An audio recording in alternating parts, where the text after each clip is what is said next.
and welcome to the Debate Network.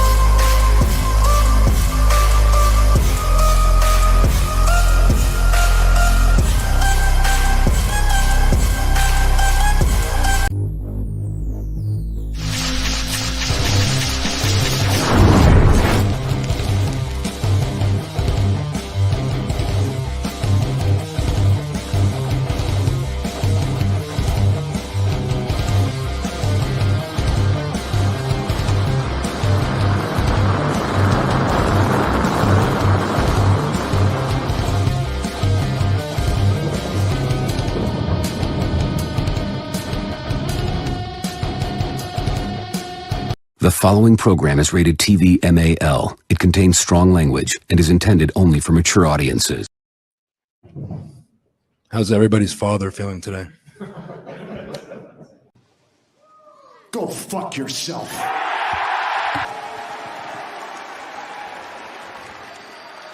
Go fuck yourself. Oh, what do you guys want to talk about?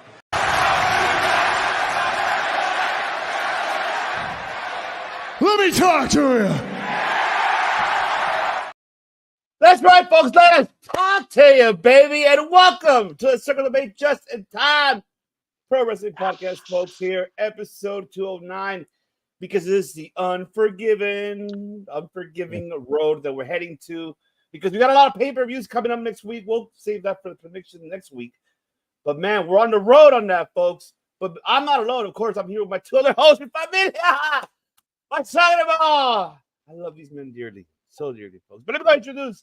He's a two-time network, not only here for this network, but also the Game Breaker Sports Network champion. He has nothing but just. Because I'm not just the coolest, and I'm not just the best. The Redeemer is back. The Redeemer himself, folks. It feels like it's been too long to say this right now. It is Thursday night here on Circle of Debate. And to all you fellow debaters, thank you for joining us. But of course, you got the debate. You got right now your reigning, defending, undisputed network champion right here. Two-time, baby. That is right. But of course, you always know what that means. It is game over.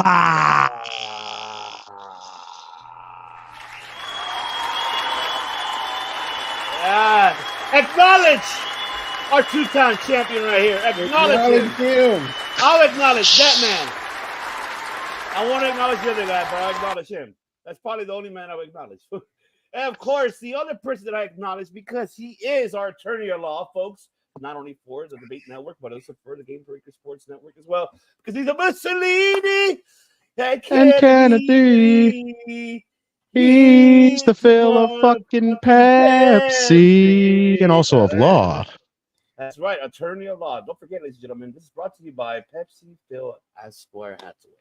Remember, folks, you already know this man will fight for you for $3.99 consultation fee. Make sure, okay? Make sure, in case you're stuck somewhere, let's say if you're stuck at a highway, or let's say you're stuck in a toilet, or let's say your girlfriend cheated on you, or let's just say that they serve you the bad food and you wanted the correct food in a restaurant. Hit up Pepsi Phil Hathaway at 1-900-Mussolini. Ain't that right, Redeemer? Oh, that is absolutely right. And you must always remember that Pepsi Phil and Pepsi are not responsible if you see the wrong flavor of Pepsi. Top Rope Wrestling Talk, Game Breaker Sports, and Circle of Debate are responsible for this ad. That's right. Pepsi Phil.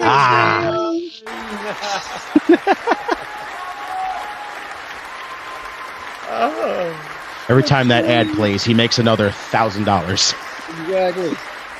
He does make $1,000. Making bags. That's right. Man, folks, what a week. Professional wrestling. Because keep in mind, there's a lot of things happening in the world of professional wrestling. I already covered the G1 yesterday, giving the playoffs. There's a lot coming up. Bakley will be doing the watch along for the finals at 3 in the morning. I don't know how he's going to do it, but that man is fucking unreal. I know. Yes. There's a bastard. What's going on, you bastard? Tranquilo, brother. Tranquilo. Shout out to Temple. Shout out to Jordan. What's going on? Yes, Jordan. You believe in Joe Hendry. We all do. We Yes. still We still do. I believe in Joe Hendry. That's right. We do believe. But today, folks, let's talk about Raw, because Raw is the one that I am really intrigued. You know, I am. I want to get you guys' thoughts on Raw because, first of all, can we shout out to Sammy and Braun Breaker? What a great main event, best out of 3 falls. my That was God. Oh my fire. God. Oh, Unbelievable. You want to talk about putting a man over? he put him over on that one. Oh my God. I was really impressed that Sammy really put Braun Breaker over in that main event. Incredible. Also, other talk than about that- giving us the full definition of the word yeet in that Yeah, match. right. You He know, definitely did. you know, we always make jokes about second generation wrestlers falling through the cracks. Mhm. Yeah, that's what I figured. Yeah. But honestly, if you take him right now, Braun Breaker is leading the front for probably one of the best second generation wrestlers around, which I guess technically he does count as second generation but the thing is he's wrestling with like third and fourth generation guys already. I agree. So, but right now, if you're talking about like legacy, he's probably building that's not true. Him and Dominic Mysterio, There you go. There you go. probably the 2 best second generation wrestlers right now in the WWE. Literally for their Yeah. work alone, which is I don't think there's a debate there. no, there it's isn't. whatever. There isn't. I agree. So, but I will say, that was the match of the night. But I gotta tell you, and if it's okay, I'll start the Raw thing off because I gotta tell you. Yeah. I know you gotta digress, brother. Go ahead. The thing Let it rip. about this Raw that feels really interesting, and this goes back, and it starts off with the new production guy they have in the back. Lee Fitting, I think his name is. Yeah, I think that's his name. That guy is a real one. That dude is filming Raw like it's a movie every single week. I fucking love it. That's Like just it's a fantastic. movie, and like I know some people complain because they say Raw is like a lot of angles, but it's like some of the best storytelling they've had. And I will say it's probably a better storytelling they've had since. And I'm not talking like on top because I'm going to say this and bear with me, better than the Attitude Era.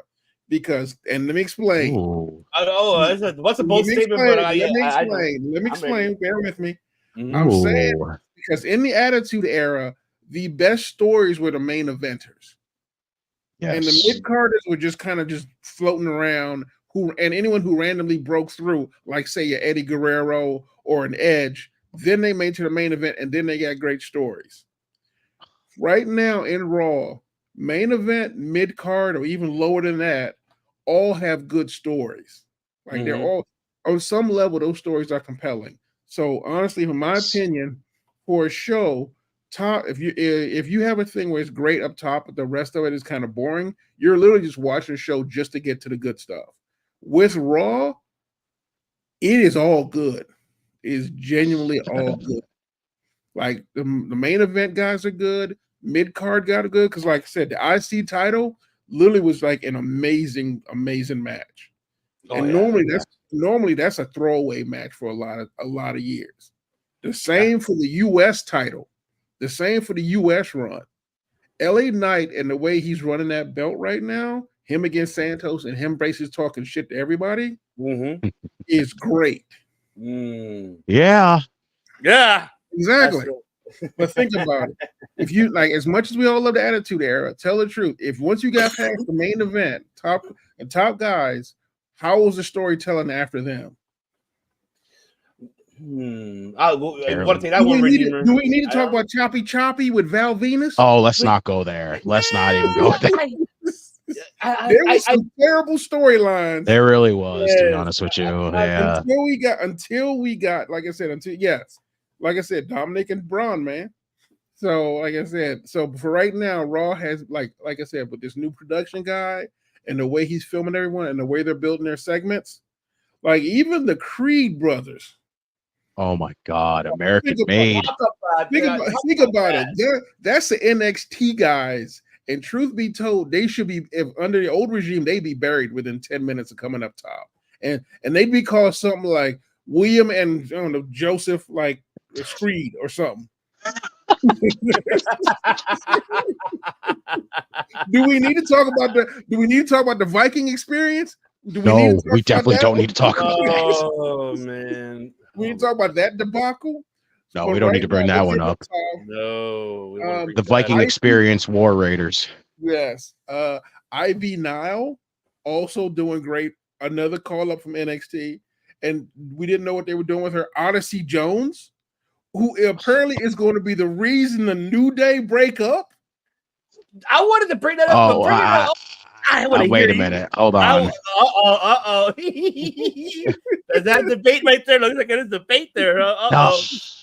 Oh, See, I don't think they're gonna break up. I don't think it's gonna be a breakup. For at least if it is, it's not gonna be for long.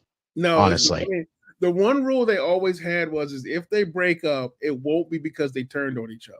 I think there's one moment that you can have right now that if you have the turn happen next week, there's a moment that you can have in the coming weeks that will absolutely erase that and get them back on the same page in one moment, and that's it. Like I said, I agree with you. I don't think it'll be a permanent breakup, but I do think it'll be one of those we need to go our separate ways for right now, and they'll still be friends. I think that's what'll probably end up happening. But again, if they do turn each other, I mean, it happens. I mean, that's the business. That's every storyline for every faction around the world. Look at the Judgment Day. So, but speaking of great stories, so yeah, Let's go. So that's a choice in the name right there, my friend. Right? I don't know about that name. I can tell you that. The one thing I will say is I'm getting kind of bored with CM Punk, Drew McIntyre. Oh no! Oh no! You know, fans, a belt whooping somebody with a belt only goes so far. Oh no! Hey, but did you see his back? How it was? In the don't get me wrong. It was a quality ass whooping. Don't get me wrong. That was, in the words of JR, that's a restaurant quality ass whooping. He took him. He took him to the woodshed. Exactly. But at a certain point, one of them needs to move on. At a certain point, one of them does need to move on because then it might. Oh, poor Temple. Poor Temple. But yeah, I'm not playing it, Temple. You see, I only played it once. There you yes. go. But overall, the entire run last night on Raw, unlike like I said, never before in the history of Raw, going back to the Attitude Era, have I not minded all 3 hours at all. Did not mind that 3 hours at all. You know what? It's difficult to compare it honestly because you have to understand there was two different generations. We're in a whole different era now. So I get what you're saying, Pepsi Phil, but in this case, I don't compare it because that Attitude Era was a different generation. It was more entertainment than what it is now of sports entertainment, professional wrestling entertainment here. Because back then was more focusing on the TVMAs, culture, the environment, exactly, compared to what it is now that even though we're at TVMA, but not to the level that we used to be.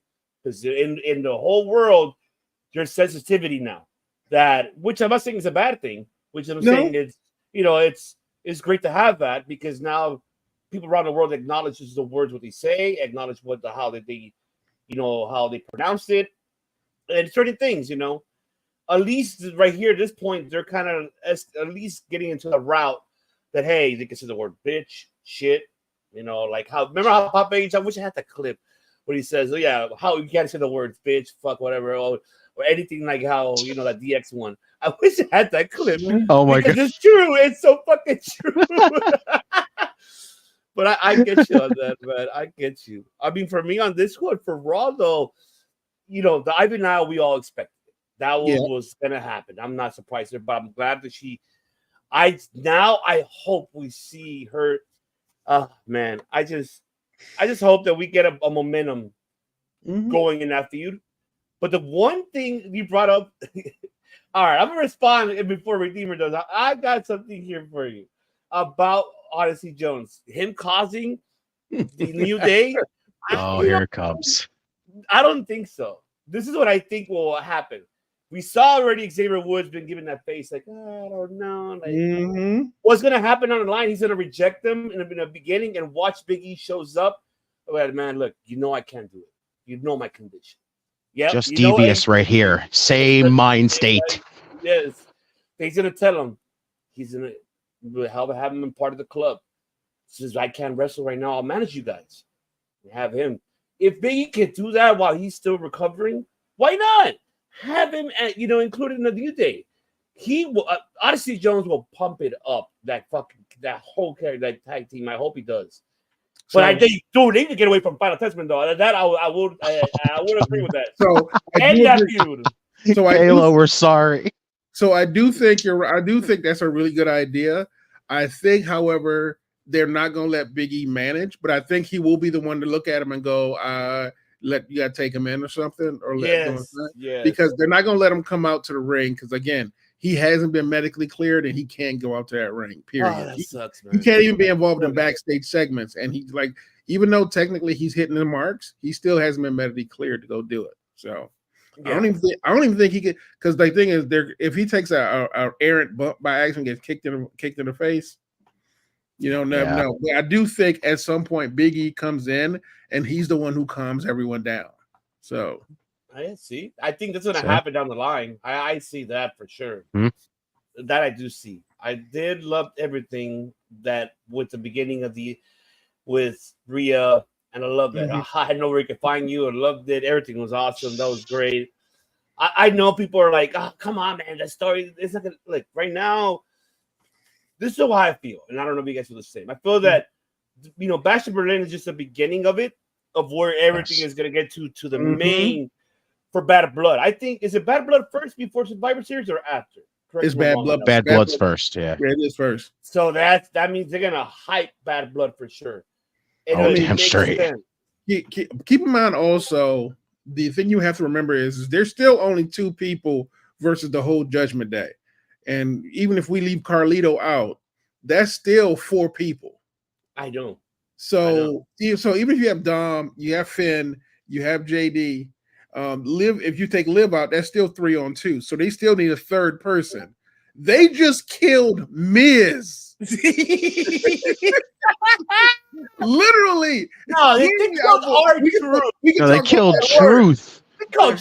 They killed Truth. Well, Miz, but they killed Miz first. Miz only took 1. Truth took 5. 6. Yeah, Truth is fucking all the way back in TNA going as Ron Killings again. So my thing is, I think there's gonna be, it might not be Survivor Series, but it's gonna be a 6-on-6 tag with the Terror triplets versus JD, Dom, and Finn with Liv in the corner. Nah, you know what? I hope Jey Uso gets involved in this and be like, hey, she's single. Hey, I want him. Waffle House, huh? You know that man gonna be busy. You know what the tribal chief back in town, he's gonna be busy. I know that's true. Well, that we're gonna have to wait. And God bless him, Tungaloa is in trouble. I know. Shout out to Nick Arias from Ring Fanatics. He said Kofi's going to turn on Woods first with the help of Odyssey Jones. I don't know. Well, we'll see. I don't know, man. Ed was good. What's going on, Edward? Appreciate you. Happy Thursday, brother. Edward, by the way, I think there's a better chance of Woods turn on Kofi because I don't think anyone's going to accept Kofi as a heel. No, he's too. It's like Rob. It's like when Rob Van Dam tried to be a heel. It's like, come on, man, stop playing. Go smoke some weed. If Kofi does it, they're gonna go, no, I can't do it. They'll go all the way back to Jamaica again. SOS. Exactly. Now, I see him puffing. Exactly. Now, Xavier Woods being pissed because keep in mind, remember he's got a whole lot of beef. One, he hasn't won a real belt other than tag belts. He hasn't won individual gold really. Remember, he lost King of the Ring when Roman beat the crap out of him and took the crown. So he didn't actually have a King of the Ring run. And now with Big E, keep in mind, Big E and Kofi have all had championship runs, except for him. And now they're bringing in this new guy. So it is much more likely that Woods will turn on them. Do I think Big E's the one who's going to bring him back from bring him back from the dark side, yes, I do think that is going I to be. think so too. I think this is gonna happen. Well, go ahead, Redeemer. I want you break it down. Yeah. Brother. Go ahead, brother. Yeah, honestly, like with the whole like the New Day stuff for one, like I'll start there. It's I just I don't see the turn as much. I Mhm. can't see WWE going through with the splitting up of the New Day. I could see them doing the nice tease, like where by the end of this match, I think Woods is gonna walk away. Just be like, no, I can't. And that's when like we get the whole situation of where it's just like they confront each other, like, why'd you walk away? We were out there, we won, like we did this and everything else. And it's just like that's when Woods just kind of like lets off on the two of them, where it's just like he's not Big E, okay? We can't do this without Big E and everything else like that. It just goes off on him like that, where he walks away. And that's when you get E to show up and just be like, listen, guys, I understand, especially you, Woods. I understand you want me back and everything else like that, but I just can't. I just cannot. I don't want to take that chance. But it's like, just think about it. You have this man right here to help you guys. It's almost like I'm there in spirit in a different form. It just think about it that way. He could literally just come out and say that hands down, like I'm here in spirit, except I'm just in a different body. Think of that. Think of it that way. I think it would work. It would just be like, and I don't see them like really splitting them up for long if they have it happen. It just isn't going to happen. But like Raw, you guys nailed it like completely. All 3 hours was just spot on. Like the Judgment Day stuff is fantastic. The breakup has been great. Mommy being a face is awesome. Damian Priest being a fucking face is incredible. Like that crowd reaction he gets every fucking week is amazing. Yes. Like I love it. Like when Rhea came out and kick off the show and she did that whole you stabbed me in the back and I'm pretty sure you've heard of this. It wasn't deep enough. And I'm like, that fucking killed me. That line was amazing. Oh yeah. Can we talk about Damien for a little bit? Oh my god, so fucking epic to see him over. One moment. Not even the world title win got him over like that big as a baby face. Not even freaking losing to Gunther got him over as a baby face. All it took was Finn fucking him over to be like, we love Damian Priest. That's it. Okay, love it. I will tell you right now, though. Here's the interesting thing, and no one will listen. No one believes me, but him losing like the belt right now was slowing him down. Yes. Because the moment he lost that belt, it was like he found his voice. Like, oh my god, remember that good. Promo he does right after that Monday following SummerSlam? That is the hardest I have ever heard him go. And well, now, but before that point, that was the hardest I'd ever seen him go. And I'm going back to his NXT days when he was just like he was almost like a lone wolf there. And he has been brilliant, and it's weird because, and this will be really strange. Everyone's making a joke that like I call him a bisexual Undertaker. Oh, I have a good thing that I've been thinking of. I talked about this on Monday with Dom, and I want to see this. I want to put this one out there. Here's the thing, though. If you think about it, he has that type of energy on. He does have the Undertaker energy a little bit. Yes. He does have that kind of Undertaker energy. Like, obviously, it's a young Taker, but he still has that type of energy. When he walks around, he generally does.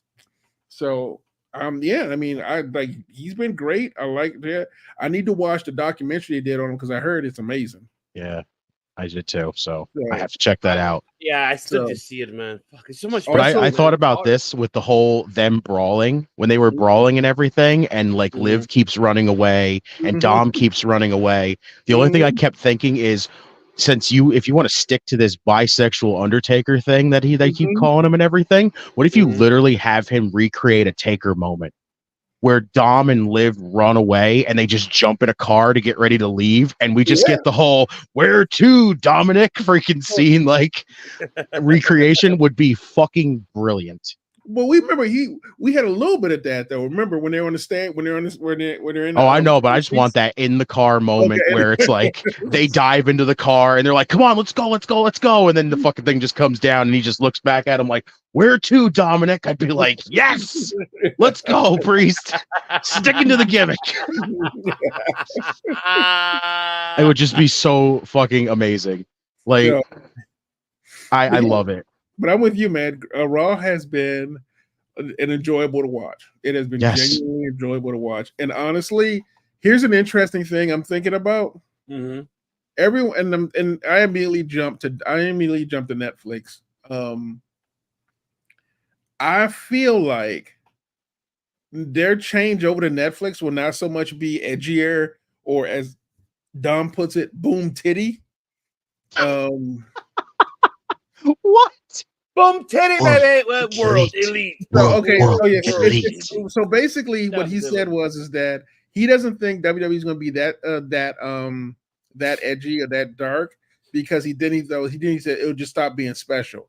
It has to come out of nowhere and unexpected, like RKO, because you can't just go, oh, there's having this, you gotta go like boom, titty kind of thing. No, but you know what? You mentioned one thing though, Phil. About that. That's for sure. I'm with you. Mm-hmm. You mentioned about the cinematic, the program, Yeah. and everything. I think that's what they're prepping for. I think when they go to Netflix, that's the quality.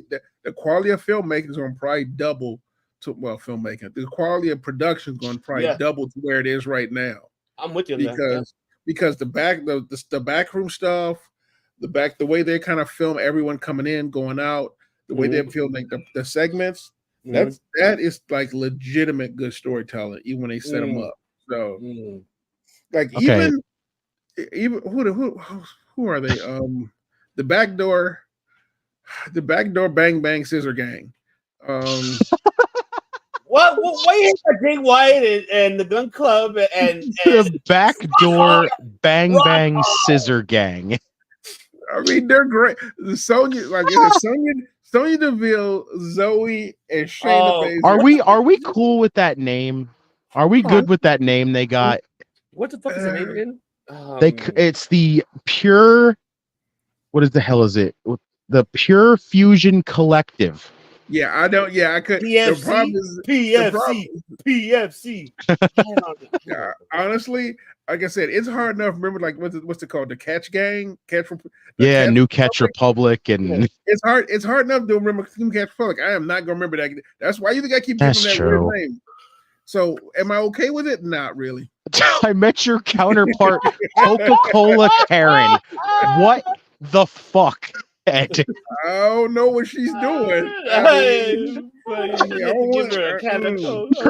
number's 1-900 Napoleon. So, yeah, what the fuck was this?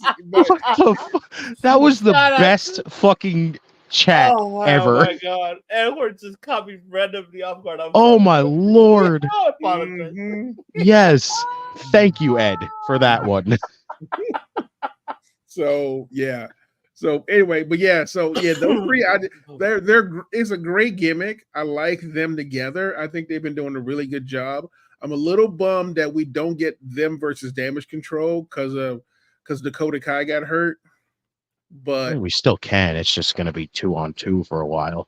Yeah. Or Asuka. I was about to say, Asuka's due back. Yeah, Asuka is. That's full Damage Control right there. Yeah. True, but let's say she's not. But there is one last resort, though.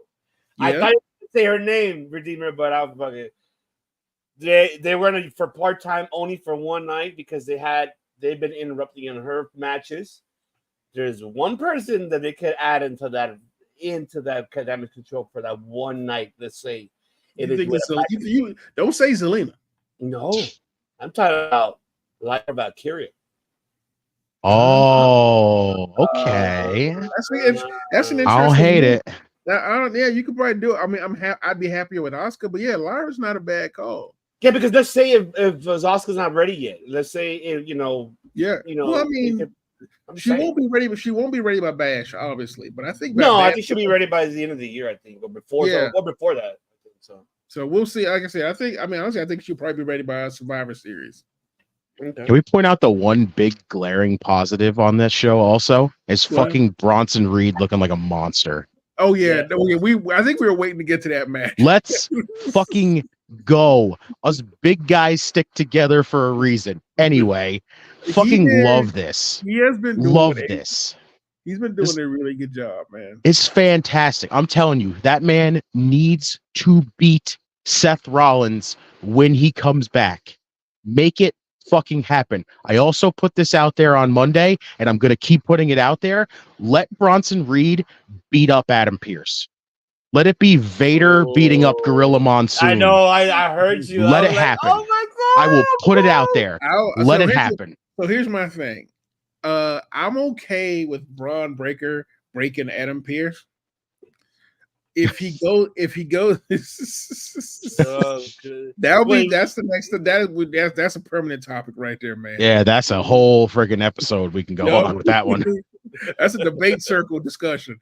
But That's debate center, babe.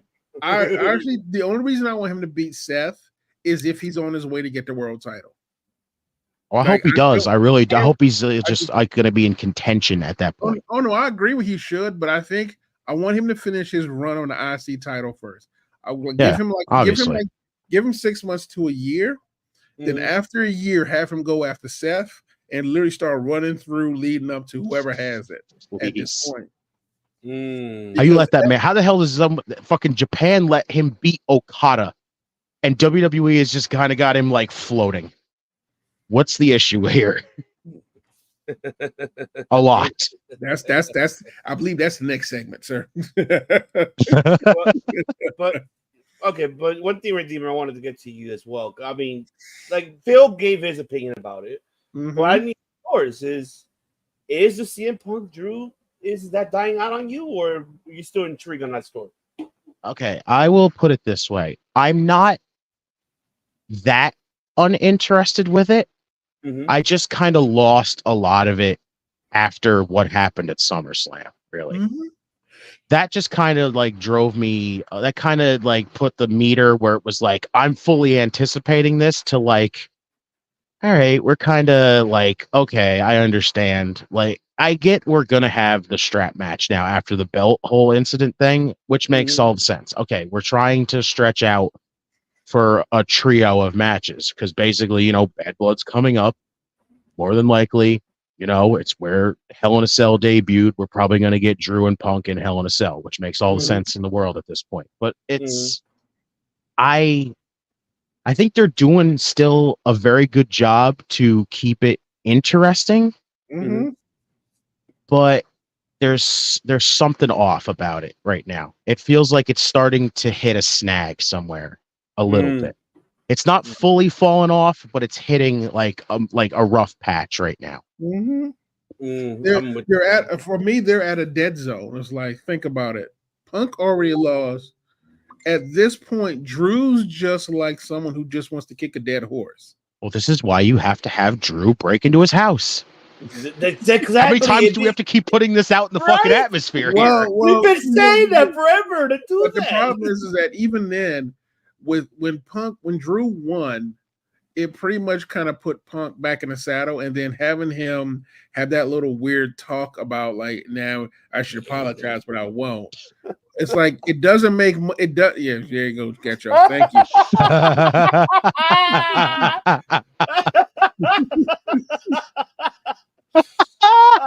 But yeah, he is them damn. But yeah, but the thing is, again, that's next segment. It's coming. But what ends up happening, it's just, yeah, what are you gonna do is keep beating each other for no reason every so often they show up and hit each other? Like, that's literally the story ended at SummerSlam for me. Yeah, it is kind of getting repetitive. It's the whole like, we're just gonna beat each other up every fucking week, or it's just gonna be like Drew's gonna call out Punk and Punk's gonna call out Drew. Like I said, something different's got to happen. He was coming out just man, fucking just coming out looking like damn if he was. But I don't want to waste my time. This pretty much is about this. The one thing with that one though is this. Okay, with the strap one, yes, I'm hoping that it ends with that. If they're gonna do that at Friendship Berlin, end it there, and that's a move forward. And just they're not. It just They're gonna try to squeeze out that one more. This Yeah. feud's been they've pushed this feud to the point where it's at like it's supposed to feel like a blood feud. You end it at the fucking place properly known as Bad Blood.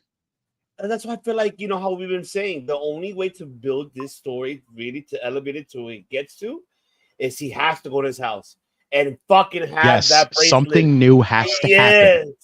Yeah, something new has to happen. Going to his house may not be it, because honestly, why? Oh, come on! Come on! You don't want to just go to his house? Literally, even if it's just Punk at his house, where it's like, well, I got told I had to stay home, and then fucking Drew kicks the door down, and they fucking do the Randy Triple H thing where they brawl throughout the house. Something. They have already done the invasion of the house thing already. They did with LA Knight and Logan Paul. I'll do it again. This is Triple H Randy Orton levels of fucking wanting to kill each other. I am so with Redeemer in this. I'm so with the champ because in order to get this exciting, what better way to have the story having Drew McIntyre to have Larry the Dog in his lap and fucking saying that I'm at home, and then he's literally at Phil Brooks' home. God, what if that is the thing? What if he beat the shit out of Punk and bloodied him in his own house while he's sitting there on the couch with the dog? Come on. I mean, we're not forgetting that AJ and LA Knight too, right? When they went to each other's houses. Yeah, it's fine. They have done it. Hey, home invasions make stories great. Okay. Just think this is opposite. Just also think it's opposite of Swerve and Hangman right now. If Drew breaks into his house, Drew feels like he's justified for breaking into his house. Swerve just broke into his house because fuck Hangman at that point. Honestly, Drew's breaking into his house because fuck you. I'm gonna beat the dog shit out of you. So here's the thing. I do agree with you. There needs to be something different. But truth be told, I want them to pull the Booker T Stone Cold where they fight in something. Fight in the grocery store? Grocery store? Either that or someplace awkward and really terrible to fight. So Drew pops out of a fucking freezer and tells Punk, "You got milk. I'm gonna die." But but like it has to be something on that level. Like the house thing is Bo and Ord. But the thing I loved about that thing is it's such a random place to fight. They would fight like remember when if like Punk throws Drew in the fucking beer cooler or something, and then Drew comes out of it and like drinking a fucking cold one, and all of a sudden goes, "Hey, you want one? Oh, that's right, you can't have one." Exactly, something. Like remember when APA got into a bar fight, an actual bar fight? Yeah, that was good though. Exactly, like it needs to be something like drastic like that. Truth be told, if it's me, I'm picking a fight with Punk if he's in church with his family. That'd be hysterical. Oh my god! I would fight that man in church. That's how you know you hate. What if he beat up fucking Punk in a church and then stands over top of it and be like, and you just hear him like making a prayer, like, "Dear Lord, I remember when I prayed to you that I hurt Punk. Well, now I'm here to beat the shit out of him again." I'd be like, yes. Exactly. So don't get me wrong. I do agree. Something drastic has to happen, but I don't think breaking into his house is going to be it.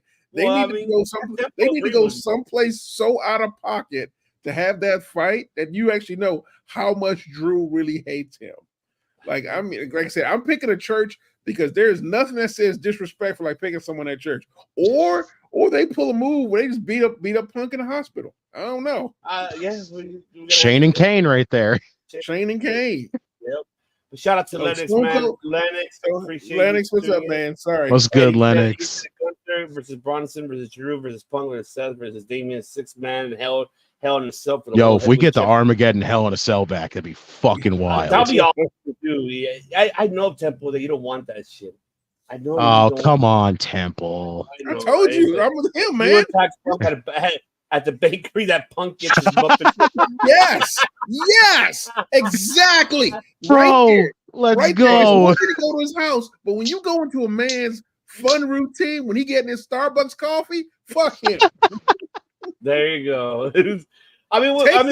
Take his latte and then say fuck him. Just throws it in his face. Just Exactly. It's gonna be interesting to see that. I don't know how they're gonna do it. I hope they develop that shit very well. Exactly. Like I said, But it's got to be something out of pocket for Drew at this point. yeah, it has to be. I'm But kind of for the church one now.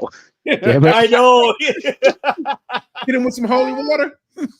Oh Just feel like this isn't the last time I prayed to you. So see, like even Lennox saying that the Triple H breaking the Randy's was his favorite segment. That happened 15 years ago. Damn, 2009, there you go. I'm telling you. See? Break into his house, Drew. Yeah, you know what? We gotta make a vote on it on the fucking. We gotta make a vote on social media. I want to post it. Should Drew break it to see? Right, put a poll in the community tab up there and just be like, listen, if Drew McIntyre was to fight CM Punk somewhere that wasn't in a wrestling ring, where should it be? Exactly. Okay, well, you know what? You just gave me the idea, Redeemer. That's how, yeah, why not? But I mean, any other final thoughts on this one? No, yeah, that was like I said, Raw top to bottom this week was great. Man, you know what? It's been fantastic seeing 3 hours of Raw, and it's nothing bad at all. Seeing Randy Orton, we're going through finally get to see that. Bronson Reed, another momentum, man. Yeah, I'm with you though, champ, about having Bronson and Seth Rollins. If they could, like I said this, I think I said it last week as well. If they could book Bronson like how he did in the G1 against Okada, book him that type of feud, and with Rollins, I'm okay with that. Fucking go with it. Even that bad blood, have that bad blood with Seth Rollins and Bronson Reed. He needs that fucking push. And Braun Breaker, whoever going to challenge him next, best of luck, because ain't gonna happen. Telling you, that man needs to start coming out telling everybody the big bad booty breaker is your hookup. Holla if you hear me. It should probably be Jay. It should. I think it should be Jay Uso at Survivor Series. No, Bad Blood at least. Maybe Bad Blood. Yeah, I would say Bad Blood. Yeah, okay. It's called personality. All right, y'all not gonna be happy with me in this one, man. I know. Let's see a Punk to the oh, here it comes. Grab it to the table of the holy. Oh wow! Exactly. Cult of personality, cult of religion. I love that. Oh yeah, SmackDown time. We saw what happened. I know, of course, we're not here Fridays. You have to go on. You have to go to the Game Breaker Sports. Go to their YouTube channel because that's where the Redeemer and Kayla and Dango cover for you. Come hang out with us tomorrow. I'm telling you. They do that. They did it last week, and now that we got the determination, we already got what's going to happen with the championship. Kevin Owens is the new challenger for at Bash in Berlin. Besides that, we also had, Andrade losing his matches, and I don't know, LA Knight was against, with Santos as well. Now we're seeing something like Pepsi Phil mentioned earlier. There's something not going now with the mid-card title, which I'm happy for. Now, I'm one thing I forgot to mention too on the Raw, which I wanted to put them both, is really more for Isla Dawn and Alba Fire. I'm happy they're finally getting something with it. Mm-hmm. I am happy they're doing fucking something on both brands. I don't care. I'm happy with it. That's fine. Even they Blackport is involved. I don't care. I am happy with it. I know Temple isn't. I know you're not because we know why he is. We know he is. We already know that. But at least they're doing something. I wouldn't mind seeing a 6-woman tag match if hopefully they announce it tomorrow. Blair Davenport and Nyla Dawn Alba Fire versus Naomi, Bianca Blair, and fucking Jade Carter. I'll say, well, they already announced Naomi and Blair Davenport in a one-on-one. So yeah. Okay, so they only announced that one. Okay. Damn, yeah. I wish it was a 6-man. I hope they fucking switch it at the last minute. It would have been awesome to see. Unless they're saving it for Batch of Berlin. I don't know, because I know that on Raw they're having the 3-way 6 for the tag team titles. That's already been announced. It's going to happen. So we'll see how that goes. But hopefully at Batch of Berlin, something goes different for the women. But I'm happy for these two, for these 3 women. They're getting TV time. Good. Chelsea Green's going to be next. Chelsea Green! She'll be the one next in line with Piper Niven, with Piper Niven. So hopefully we'll get there. And, we'll see the celebration tomorrow of the Queen Jax. All hail Queen Hole. Oh, my hole! You see the callback she did to it. What did she do? She did a callback. She did a callback. She had a moment where she almost said hole, and I was like, yes, say it. I know, right? Oh, if she ever says that shit, I'm gonna get that clip and no, he did not. Really? Oh, that's right. The Alpha, Yeah, I heard Sika. Yeah, I heard Sika. Sika passed away. He passed Yeah, away. well, that did Alpha too. Yes, both of them are. Yeah, yeah. What? That Condolences fucking to the sucks. Mhm. family. Condolences to the family. Yeah, apologies to Yeah. hear that. But man, and I mean, what we already know about the Roman and Solo. I heard piece of shit Seltzer and Alvarez are saying they're saving Jacob Fatu. Doesn't want him to be close to Roman. They want it to be a big explanation. I don't know where's that going with. I'm not gonna jump into conclusions. You know, I already said it before. We're gonna get a Civil War at Survivor Series. Mm-hmm. But the Yes. question is how they're gonna. I don't see that. I don't see them booking anything for them in Bash of Berlin. Maybe at Bad Blood where it starts heading into Survivor Series because it makes sense. If Papa H goes back and makes Bad Blood to be like how they had Hell in a Cell pay-per-view, all Hell in a Cell matches, and they can make it that converted into Bad Blood, I'm okay with that. I think that will definitely work. And I think it will work for the stories that they have inputted on both brands. I think it will work tremendously great heading into the War Games because that's where it all ends. The war in the games, that's where it ends. So that's what we'll see. You know, we'll have to wait to see it. So here's my hot take about SmackDown. So here's the thing. SmackDown and Raw are two different shows. Absolutely. Very obviously. They've been trying to film the new move. Black Hole Slam. You had that one fucking queued up, didn't you, Temple? I'm pretty sure he has it on the Here's the problem. Raw's a 3-hour show. SmackDown's a 2-hour show. They cannot film both of those shows the same way. Sadly, no, agreed. Yeah. Agreed with that. Yeah, they're trying to. They can't run them the same way. SmackDown's a faster show, way more intense. So it is a harder.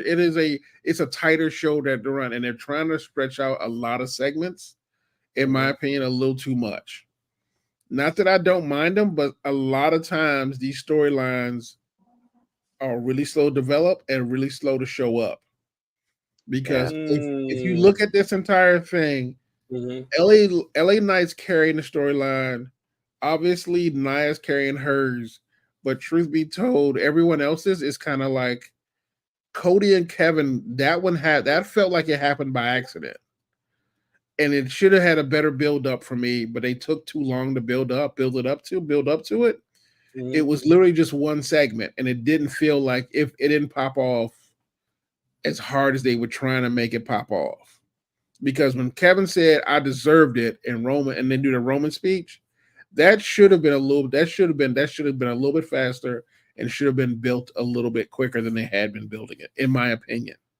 That's not to say I don't think Kevin Owens should be there. I just feel like the impact of him going against Cody is lessened a little bit because they didn't do it. In my opinion, I wasn't feeling the build up for it. I like the idea of the matchup, and I like the way that they got to it. But like you can obviously tell it's playing into something else. Yes, it's going to play into something else in the future. So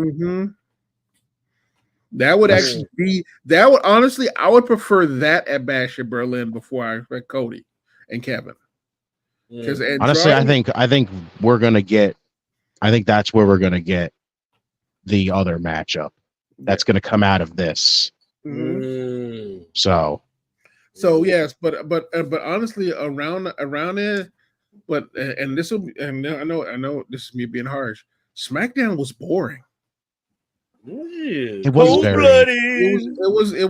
It was a little bit. If you compare it to Raw, which unfortunately because it's WWE product, if you compare it to Raw and you compare it to NXT, it was boring. It's night and day when you're trying to compare Raw and SmackDown together. SmackDown just feels so rushed. That it's like you can't really get to like ingest anything because it's like here's this and then it's over, and then here's this and it's over, and then here's this and it's over. Yeah, and it's a storytelling thing. Like it's the way they measure it out. Like don't get me wrong, and it's supposed to be fast because it's only a 2-hour show, but at that point you don't need to have 8 to 10 storylines going on in one 2-hour show. Mhm. especially when you're building up. Everyone has to get a good build up. So it does feel way too rushed and way too. I guess for lack of a better word, it feels like they're trying to get to somewhere really fast. But they're jumping steps, so you kind of feel like, how the fuck did we get here? And that's why they gotta add 3 hours to that fucking show. No, I'm gonna put it the They nicest just way slow it down. possible. I think the Mhm. Bloodline story is still gonna suffer. Oh Honestly, no, it is. Mhm. It is because it peaked out. I think it's still gonna suffer right now because of the fact that other than if we're literally doing this whole thing of we're keeping like we're waiting now with Jacob Fatu basically being sidelined. Mhm. How repetitive is this about to get? Where it's Well- just Roman beats up insert member here, and then Roman beats up this insert member here, until eventually like Jacob finally comes back. Like it's Well- just how long can we really do the waiting before everything starts feeling repetitive again? Well, supposedly he comes back at the end of at the last SmackDown of the month. That's So what I was he's- hearing too. So he isn't that hurt. Okay, per se, so but that's but a even good thing. then, but we still Mhm. have a week of wondering what the hell is going to go on with Roman. Exactly. And Not Solo. only that, what Hikuleo? What the fuck's happening with him? Is he gonna Right? show What the up or fuck is what? going on with that? That's what I the wanna thing. know. That's well, man. First of all, I have learned you can't be rushing recruiting with these guys. Oh no, I know that. I'm not rushing it. I'm just saying. More like what I'm saying, and I apologize to interrupt you very quick. Just saying how are they going to input him within the story? Like when? That's again, where I'm at. Yeah. That's where I'm at. With it. Like I said, the Bloodline is basically its own universe at this point. Mm-hmm. Maybe So, that's why the Bloodline has to get beaten up by Roman for yeah. Hikuleo to show up. That kind of makes sense. You're right. You guys keep assuming Hikuleo's going to be on Solo's side. I mean, you guys. That's the only thing that makes sense at this point. It makes sense, though. It doesn't. It doesn't. How? Explain. So here's the thing. Mm-hmm. Right now, it's Solo, Tama, Tonga, and then we get Jacob. That's and Jacob, yeah. 4. Mm-hmm. Roman was ostensibly Roman, Jay, and Jimmy. Who's the 4th member? Don't say a non-Samoan. Don't say a non. That's another thing that only makes sense. Because if you want a real civil war, if you want it to be a real civil war, if you want it to be a real civil war, it needs to be a Polynesian civil war. It needs to be. But then they need to pull somebody out of this. Then they need to find somebody else. That's where Hikuleo comes in. Yeah, but it just makes sense for him to be on Solo's team because if you're going to do Civil War, it's 5-on-5.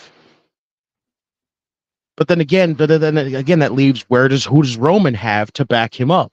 Exactly. If it has to be, hey, I have to combine, friggin' Bloodline with like Shield. If this is where you have to get like Seth to come over to get involved in this, I think you can do a 4-on-4. I think that'll be the start at Bad Blood. Yeah, so yeah. War Games will be over, but here's the thing. War Games is when you can bring in new people. War Games. That's when you bring Hikuleo, and this is where I'll say Hikuleo will be joining on Solo's side, because who is gonna come out along with Hikuleo? Dwayne The Rock Johnson. That he's gonna be the Thanos of this fucking situation. He's gonna come out. This is my guy, but man, right here, and there you go. And the Rock's gonna be sitting like a Shao Kahn, Mortal Kombat, sitting down in a fucking chair and letting these guys beat the fuck out of I thought it was. The Rock still has unfinished business with Cody, so I think that's where he's going to. Yeah, that's really another freaking thing that's throwing a big wrench in this too. Mm-hmm. So because like I said, I don't think. Like I said, I think it's going to be a Bloodline only one, 4-4 till we get to Survivor Series, and then you bring in new people. That's when you get the Rock on Solo side. Yeah. You get Cody on the other side.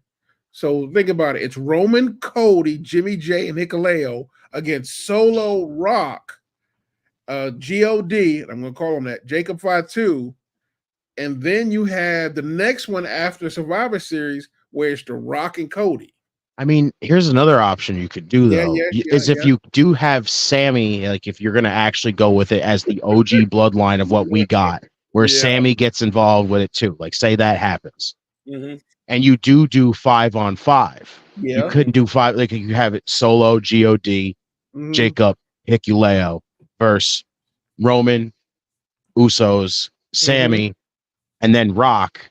This could actually be the whole thing that everyone keeps talking about of Rock turns in War Games to fuck Roman over, Mhm. where Rock could literally come out the following week and cut his freaking promo where it's like, first off, you invited somebody who's not even part of our fucking family to be involved in this. Second off, you called yourself the tribal chief when I've been the fucking tribal chief for years compared to you. Like, this is where you can start spreading more shit with that whole freaking matchup to come to. Oh, I fucking love it. Yes. So now, Wonderful. where everybody was talking about the whole Rock showing up to turn on Roman in like the freaking Civil War, now I'm starting to understand why that would make a lot of sense. It does make sense because then from there you could have. Remember, you have Mania's 2-night event. This is where, like, okay, the winner of that battles Cody. Goes to their battle Cody, and then there you go. Cody will wait for night 2 to get whoever challenge between Roman and Cody Rock. versus then this is the situation where you could literally do Rock Cody night 1, Roman Rock night 2. There you go. Or yeah, you could do it that direction too. Like But then we hope to God that again the Rock doesn't get fucked up night 1. Oh, God, I hope not. That's Please, for the love of God, Dwayne, don't get fucked up. I mean, yes, go ahead. No, it's just like I said. It's it's up and honestly, it depends. And in the end, it depends on what they're building to. Because like what I will say is that they do a good job of going in a direction we don't expect. Exactly, that's a good thing. So I actually, like I said, even though we're guessing with Hikuleo, truth be told, he might not even be involved, and it might just be like you said, Cody and Sammy on Roman's side, and Hikuleo just stays at NXT. Because remember, for a while, Solo wasn't part of the Bloodline. Solo came much later in the Bloodline storyline. So, like I said, we don't, like I said, and truth be told, Hikuleo might be too green to be on the main roster. I mean, they haven't friggin' waited, especially with the people that we didn't expect were going to be there either. Like, we honestly thought, like even when God came in, I kind of figured maybe they'd have a tiny little stint in NXT for a little bit before they called him up. Same thing with Jacob Fatu, but then they were like, nope, straight to the main roster. Well, honestly, I can see them doing it with Hikuleo too, just like straight to the main roster. I mean, they could. Like I said, we don't know. I mean, that's the question. Because now that it's basically Samoan Tongan bloodline at this point versus the OG bloodline, like it's gonna be fucking hell. I mean, that's the thing. It is the OG bloodline versus Solo's bloodline. Yeah, Solo. Yeah, the Samoan Tongan bloodline. Yeah.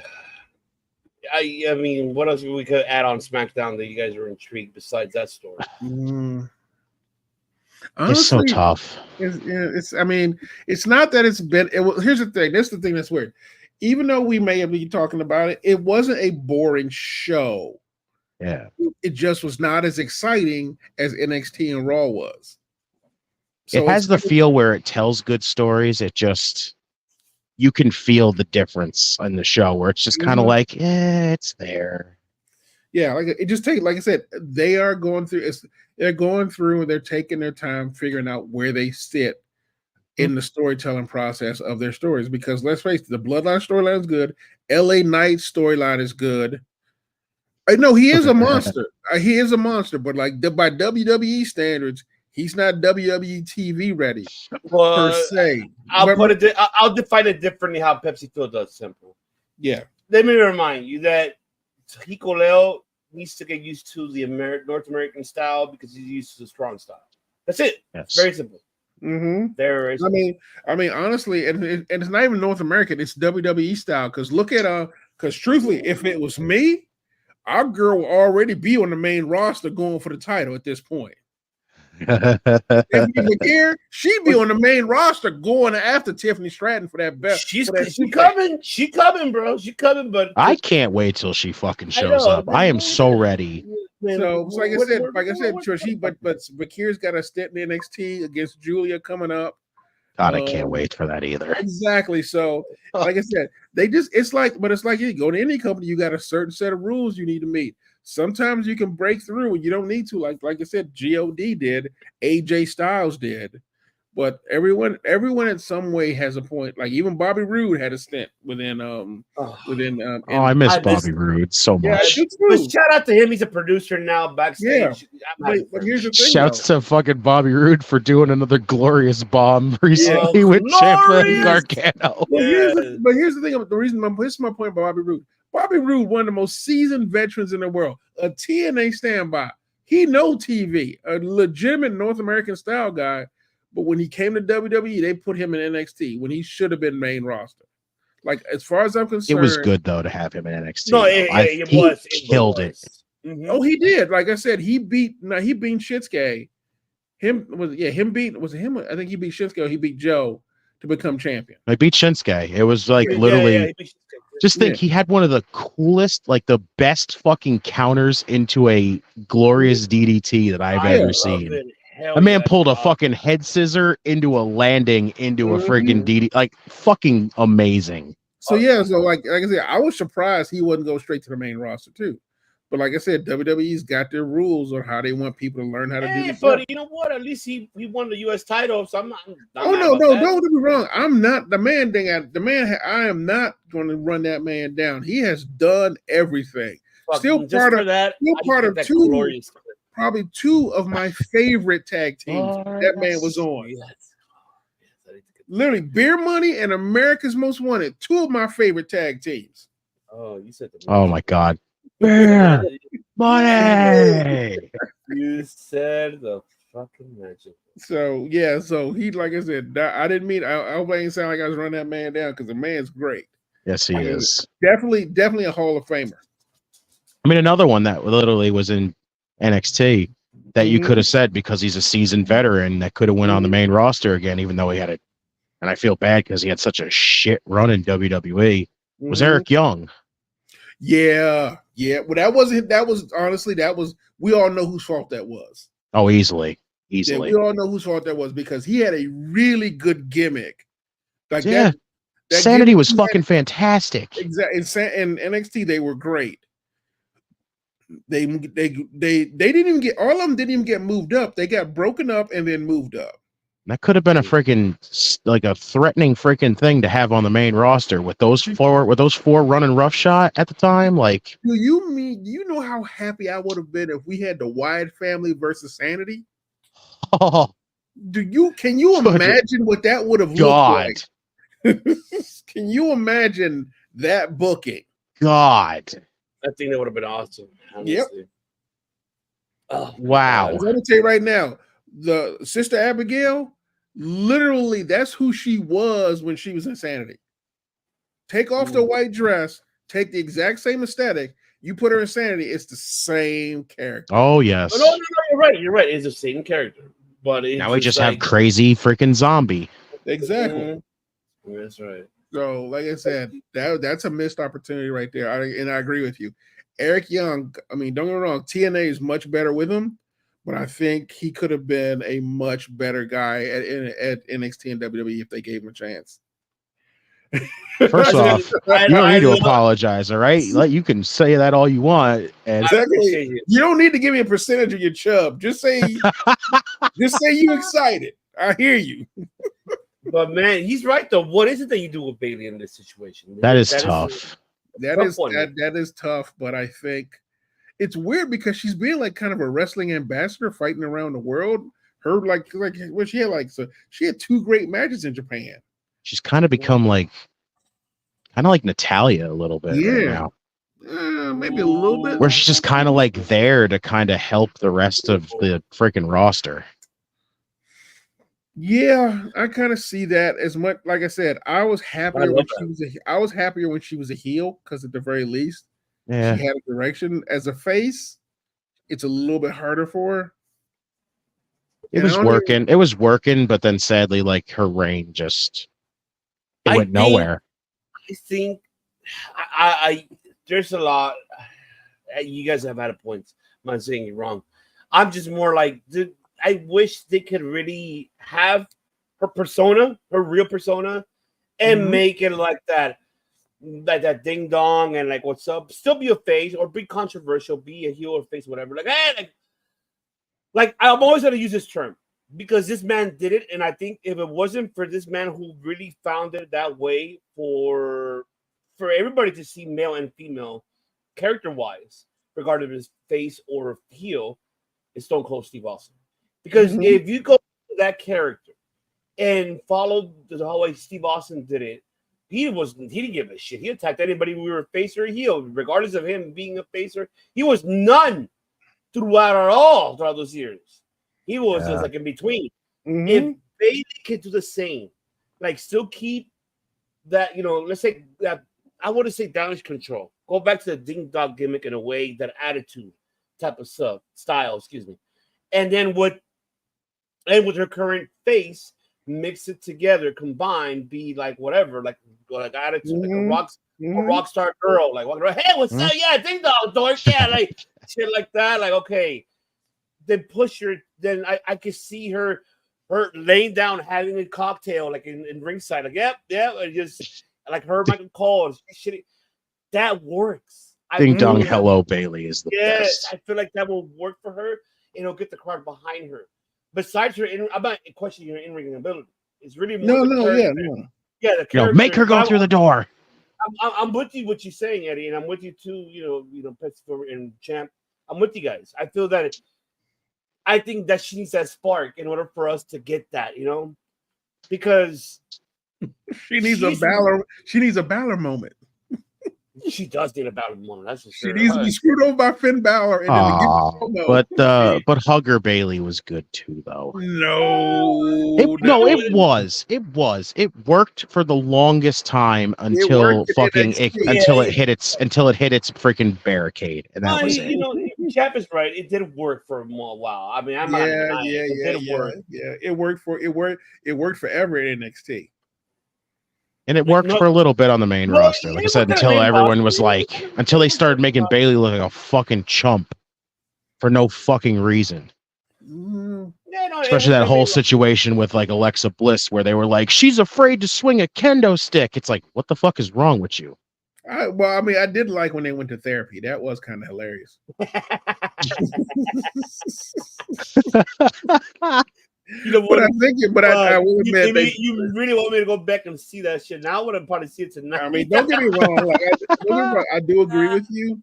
I do agree. Yeah, it did get a little bit of traction for a while, but I think at a certain point they didn't know. Yeah, that type of gimmick they make fun of. That's a gimmick they make fun of. Oh yeah, it got to the point where literally even Bailey knew it was time to move on from this. I mean, can we say that on SmackDown, even it's 2 hours? I get you guys. I'm not here like disregarding what you guys are saying. The limit, everything, stories. Smack. I know we are not like the piece of shit sells or piece of shit out for us. Talk about, we mention it, but we don't really pay attention to it. Like meaning the viewership. Okay, the viewership for SmackDown was 2.269. So which is great. It was great. Democrat. 1849 was 864. Great. It was not bad. It did great. Certain moments, it had its moments. It's good. They were number 2. Good. That's awesome for them. So yes. It's fine. But I get your point, Pepsi Phil, about like their ways of when it comes to storytelling that it's kind of like boring. Like I get. No, I'm with. No, I'm sorry. Not boring in a sense of they're not good storylines. Boring in a sense we don't have time to see them develop. That's what I'm everything's going so quickly, we can't really get invested in the story. That's because they got 2 hours. So I would say not so much to pull back on the storytelling, pull back on the number of stories you are pushing forwards, or reduce them segments down. I'll be honest, right now I have no idea what the fuck Naomi's doing. I'm with you too. I don't know what. Bless her. She's getting a whole lot of TV time. I'm going, I don't know what's going on. She's got this little side thing going with Blair Davenport, and that's really about it. I like it. You know what? I like it. I like it. Vern Blair. I saw their match. It worked. chemistry. I like It's it. weird because it almost felt like they were teasing her turning heel a little bit. Like, Yes. Yes, you're right. Yes, especially with the whole like how she was like hands on with the women's title when she was hanging around Bailey and everything. Like, especially when they got like attacked by Nia at the time, and then she was like grabbing the title, like holding on for dear life. I'm like, is she trying to tell us something? Now, like I said, don't get me wrong. It's not that I don't think Naomi's not doing a good job there. It's just, you got like 15 different storylines going on. It's hard to keep up. Yeah. Like it's hard to keep up with all of them. So some of them I got to tune out just so I can focus on one storyline that I care about. And I feel bad about it because these are good folk. I am so with you. I agree with you. My thing is really more that what Papa H should do if you're doing these back-to-back, pay-per-views. I'm not calling it PLL, damn it. The pay-per-view. If you're fucking doing this shit, then use those stories in between to develop like at least half of them, and then the major ones for your major pay-per-view. I'm not saying that all of them are not major, but look what he's been doing for the last this year. This guy's been doing international fucking events like back to back, like shit. We just finished what the fuck we just finished recently? SummerSlam, and now we're heading to Bash Berlin already, and then we're gonna head to Bad Blood. It's like, okay, this is where it needs to, all right, help develop the other ones because you got to give them their time, their moments. You have all these fucking pay-per-views. You should give them these fucking times and give them those stories to develop, to be like, yes, I want to tune in and see it. I get it. You want to be NXT TakeOver type of style, 5 matches, 6 matches. I respect that. I'm not saying there's anything wrong with that. But the only thing, the pros and cons here, folks, you see what I mentioned? I've been saying this forever. We are professional wrestling analytics. We're not fucking tribalism here at all. We critique everything of every promotion, not just one. I'm not gonna be none of us are saying I'm a WWE guy or I'm an AEW guy or I'm a nobody's saying that shit. Boy, do I got a lot of criticism for the other show. Oh, I know. We're gonna get into that one for sure soon. But man, all I can say is I think that'll be the best way to do it. But I'm with you, perhaps Phil, everything you're saying. I think in order to help that, I think Papa H should really, use the pay-per-views in between and add them into the stories to end it and move on and say the major ones to the bigger ones. Put them in a tag match, the major ones. Shit, who gives a shit? I mean, fuck. You're getting there. At least the crowd is getting them over there. That's what I'm just saying. But I digress. See, this is one of those kind of situations, like how Naomi's kind of realigned with Jade and Bianca a little bit. Like this is the kind of situation where, since you have all these like trio teams kind of feuding with each other, like you got Blair now joining up with Isla and Alba. You've got the big three together. You've got the Pure Fusion Collective. You got Damage Control. Like if you're going to be doing that kind of stuff, this is the kind of situation where all of those factions should be kind of feuding with each other here. Yeah, I agree. 100%. This is why keeping them apart, separate like this, is not really good. But listen to the list you just mentioned. That's think about it. That'd be a hell of a team, a hell of a squabble right there. That's a hell of a squabble right there. Yeah. Big three and Damage Control and tag matches and one-on-ones, and then like the Pure Fusion Collective and freaking the big three would be nice. Yeah. No, I'm with you. I'm with you. So any final thoughts so we can move on to pro wrestling news, folks, before we go to Tommy? We're good. All right. People have been, somebody in IWC, I'm not going to mention that person's name, asked me, well, he mentioned that they're not going nowhere. Well, folks, let me talk to you, baby. Okay, Lucha Brothers, right here. The reason why these motherfuckers already moved. Them motherfuckers already moved. Where the fuck they go? Like, where did they move? They moved to Florida already. I'm sure it's just coincidence. Yeah. Wait, did they really already? Yeah, they did. Oh, well, then I don't know what that means. I don't know what that means. I don't know, because it is true. WWE can't tamper with them because they're still under contract. Yes. And because not only that, because their injuries kind of extended their contract. Remember, when you injured, they extend that shit. Yes, I know this person really messaged me saying, message us and saying, hey, well, he mentioned he's staying. He has to do that for legal purposes. He cannot say or say anything at all. No, we're staying. Wink, wink. Cero miedo. He's staying. So it's like they're not going nowhere because not only that, because remember, Ray Phoenix got hurt more than Penta. Penta was doing more of singles. So his shit, he has to wait for him. Yeah. The one thing that he clarified, and I'm glad he did, and you know what? And I heard fucking Conan. What did I fucking say last week? I knew that motherfucker had something to do with it. And I know, Conan, I love you, and I hear your show, all right? And I know that you reach out to us. I reach out to you. Hopefully, your staff and my staff will hopefully work something out. Hopefully so to have you here on the show. I'm praying. Hopefully so.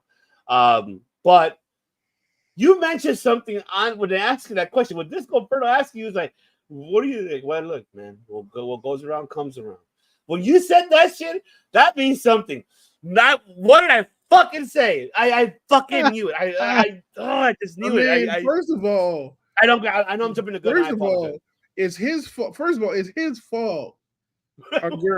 Vaquer, it's his fault. Please, it's his fault. Stephanie Vaquer went to WWE. It is literally his fault. Are we sure it's his fault though? Are you sure? She was not signed with AAA. She was put the Marquette rumor hat on. So as it was told, remember she had the AEW contract in her hand. Somebody gave Shawn Michaels her number. I wonder. Somebody gave her Shawn Michaels. I feel so unserious doing this, but you know what? I wonder. Seriously, somebody who gave her a number, and honestly, I don't think it was Tony. What the hell? No, it wasn't. I was about to say Captain Bullshit. I don't think so. Conan remember Conan, even though Conan's with AAA. Conan still has a pretty strong ties to WWE, not only through Ray, but honestly through Carlito and pretty much every Mexican wrestler in WWE right now. Dragon Lee. Yeah, exactly. Carlito's Puerto Rican, so he's not Mexican. Let me clarify that. Oh no! I meant in the fact Carlito has had a stint in AAA. Yeah, but remember they worked together with his dad's promotion, WWC. Yeah. But like. Conan knows all of them. So it ain't that hard for someone that goes, hey, Conan, Sean just wants to wish Stephanie a good luck in her future endeavors beforehand. Can you give me her number? Conan's like, yeah, sure. I don't have it, but here you go. Like really pass him a paper with a phone number. Exactly. So yeah. So I don't. That'd be fucking hysterical. And honestly, I will die on that hill. That is Conan's fault that call went through. I don't know. I still think it's Captain Bullshit's freaking issue. I don't blame him. Oh no. I mean, obviously Tony's disrespect of her, which they were doing on when they did Wrestle. I'm about to say Wrestle Kingdom. When they did the New Japan stuff, didn't help any at all either. So what WWE teams could wrestle the style of the Lucha Brothers right now? I don't know. A team that's already also on their way over there, supposedly. Oh yeah, Motor City Machine Guns from Detroit. Yeah, right there. No, they're already signed. They're basically already signed the contract. Yeah, but I wonder who else. I wonder who else had a freaking say in that. And truth be told, I'm bringing him up next. By the way, sorry. Go ahead. Okay. Truth be told, God can also go with Luchas. And I'll say right Jesus Christ, I just thought about that. Freaking God and Lucha Brothers. I think I'm gonna die. The Usos could do it. At some point. And honestly, the current New Day could as well. Freaking be still my marked out heart. Mm-hmm. No, So- you know who else? You know who else to add on you? And I apologize to interrupt you. Don't say Axiom and Axiom. Frazier. Hell yeah. Did you Axiom and see on Frazier. Tuesday? Let's go. Why not? Did you see what they did on Tuesday? Let's go. Fuck yeah. I mean, why not? So- Chase. You know. Don't mess with me. So here's the thing: as great as Axiom and Frazier is, I am mad at them. I am genuinely mad at them as for being great wrestlers and yet being god awful boring because they remind me of the Fantastics. Oh my! You know what I'm gonna say? Well, Should they y'all- remind you of the fans? What? Remind people. So, people that first of all, listen and watch First of all, it. that's an old man thing right there. No, I know. That's why I'm still quiet because I already. Yeah, I knew, know. but- So if you're old school dude and you remember the Fantastics remember were them. just that great Yep. wrestlers. They came out in top hats and tails. The Mhm. problem is they were literally just great wrestlers. They were never good personalities, and they were never able to win tag team championship. All you could get out of them was just great matches, and don't put them on Wow. the mic. Call Michael Hickenbottom for that. I can tell you that. That's all I can say. I am not saying nothing other. Yeah, so yeah, and like I said, great wrestlers, but I don't know, man. They just like you want to look at a team that does not look like they should be a team. That's Axiom and Frazier. There's so Just many. think, eventually, if they ever get to the main roster, DIY could go there. Yeah, a DIY against Lucha Bros would be awesome. A slight underrated like sleeper banger that we could get out of them is freaking the Street Profits. You know who else that we That haven't would mentioned? not be a sleeper match. That'd No, be you- amazing. No, I'm saying that'd be a sleeper banger. Like you would No. never understand. Like you would never think like, oh, Street Profits and freaking Lucha Brothers and their styles meshing together, and then it's like, Oh, yeah, okay, banger. that's what you said. Okay, my bad. yeah, Okay. banger. No, but Champ, there's another one too. The people is a sleeper. Legado, Humberto, and Oh, I Garza. love Carrillo and freaking Rio and Garza. and Garza. Man, I give them such flack because of the stupid name change, but you know what? Mhm. Fucking awesome, the two of them together. Like, I'm so happy they're with Santos. Like, after freaking Cruz and Joaquin went over to the LWO, having them join Legato was probably the smartest thing you could have done. Yes, I agree. I'm not disagreeing there. But I mean, we know the updates on this. The reason why, because I mean, you broke it up as you felt he did with the Florida or something like shit. Look, I'm not saying a word. No, I don't know. I shit. wonder why they went there. Exactly. Like, so I don't know. I don't. Like, it just said Florida. It didn't say Orlando. So it could just be they're just trying to be closer to Daily Place in North Carolina too. Florida and North Carolina is only a couple. I mean, it's about 4 or 5 hours away. So it's not unreasonable. So it's just, all it is just Florida. I mean, how do you guys feel about it? I mean, do you really see it? I mean, they did. We could say before I pass to you guys, like they did the right thing. He's doing it professionally. He's not really like they're still on the roster and on the website.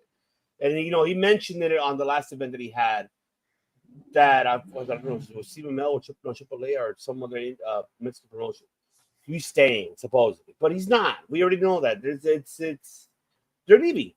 Yes, rumor windows. They were booked for the fucking trios. They said they got because they're not resigning.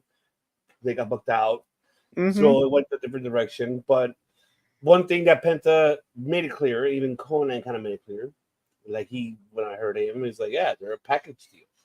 When you said package deal, that means not one, two. You gotta get both under their conditions. Dos. You gotta get both of them under conditions. I hope to bring Alex Hunter because that will help him. Oh, it'll be so much fun. That'll be so much fun. Penta said, or anything if they change their. Oh my god, if they bring him along, it'd be awesome for them to be in the WWE. I know we talked about it last week about them being in the NXT main roster, but I'm excited if they do come. Or let's say they go very freelance. I'm okay with that as well. I'm happy for them. They at least got somewhere where they wanted to be within the last 5 years in this promotion, internationally, not just only one place only. But at least they're getting somewhere now, and that now besides, South America and other international are paying attention to them, but also here in North America. And America. Mm-hmm. I don't know if you guys want to add any to it. Or give me your thoughts. I mean, honestly, I'm happy for them. When they get to NXT, they're going to be great. I think they will definitely. I think you can build a tag team division around them, something that never happened at AEW. Not that I'm saying that they couldn't. Yes, if they're Good Lord. But here's the thing, though. They are those guys are OG. They were originally OG AEW guys. Yes, you should have built a tag team division around them. I'll give you maybe the Elite. Definitely, definitely those two teams in FTR. Truth be told, I would book it so that your two back and forth guys were the Lucha Bros and FTR. The Elite obviously fits in there, but let's face it, when you're EVPs, you kind of have to it's the reason Cody left. Like you can't be a boss and a talent at the exact same time. Exactly. So, because because of that, look at the tag team division in AEW. Literally, well, we haven't gotten to it yet, but we all saw the boondoggle that was the tag team effort from this past past night, which we'll talk about later. But literally, these two guys in FTR should have been the guys you build your tag team around. Exactly. And honestly, I would make them the heels. FTR be the faces; those guys would be the heels. So I mean, and let's face it, that's Lucha Underground right there. So, oh my God, yes. So like I said, it just never made sense to me that their tag team started off strong, and inside of 5 years, it died a miserable death. Oh. Well, somebody's gonna be mad about that. That's fucking bullshit. All right, then find me a tag team division that's more than 4 people. Find me tag teams that's more than 4 of them that's been together now. And I don't mean ones that's been slapped together in 5 minutes, but guys who've been around for a year or two and it's a tag team. You forgot to add one thing. We want to do it. You want to do it, or you can do it? Which one? Oh, I'm sorry. That's bullshit. Thank you. That's what I was waiting for.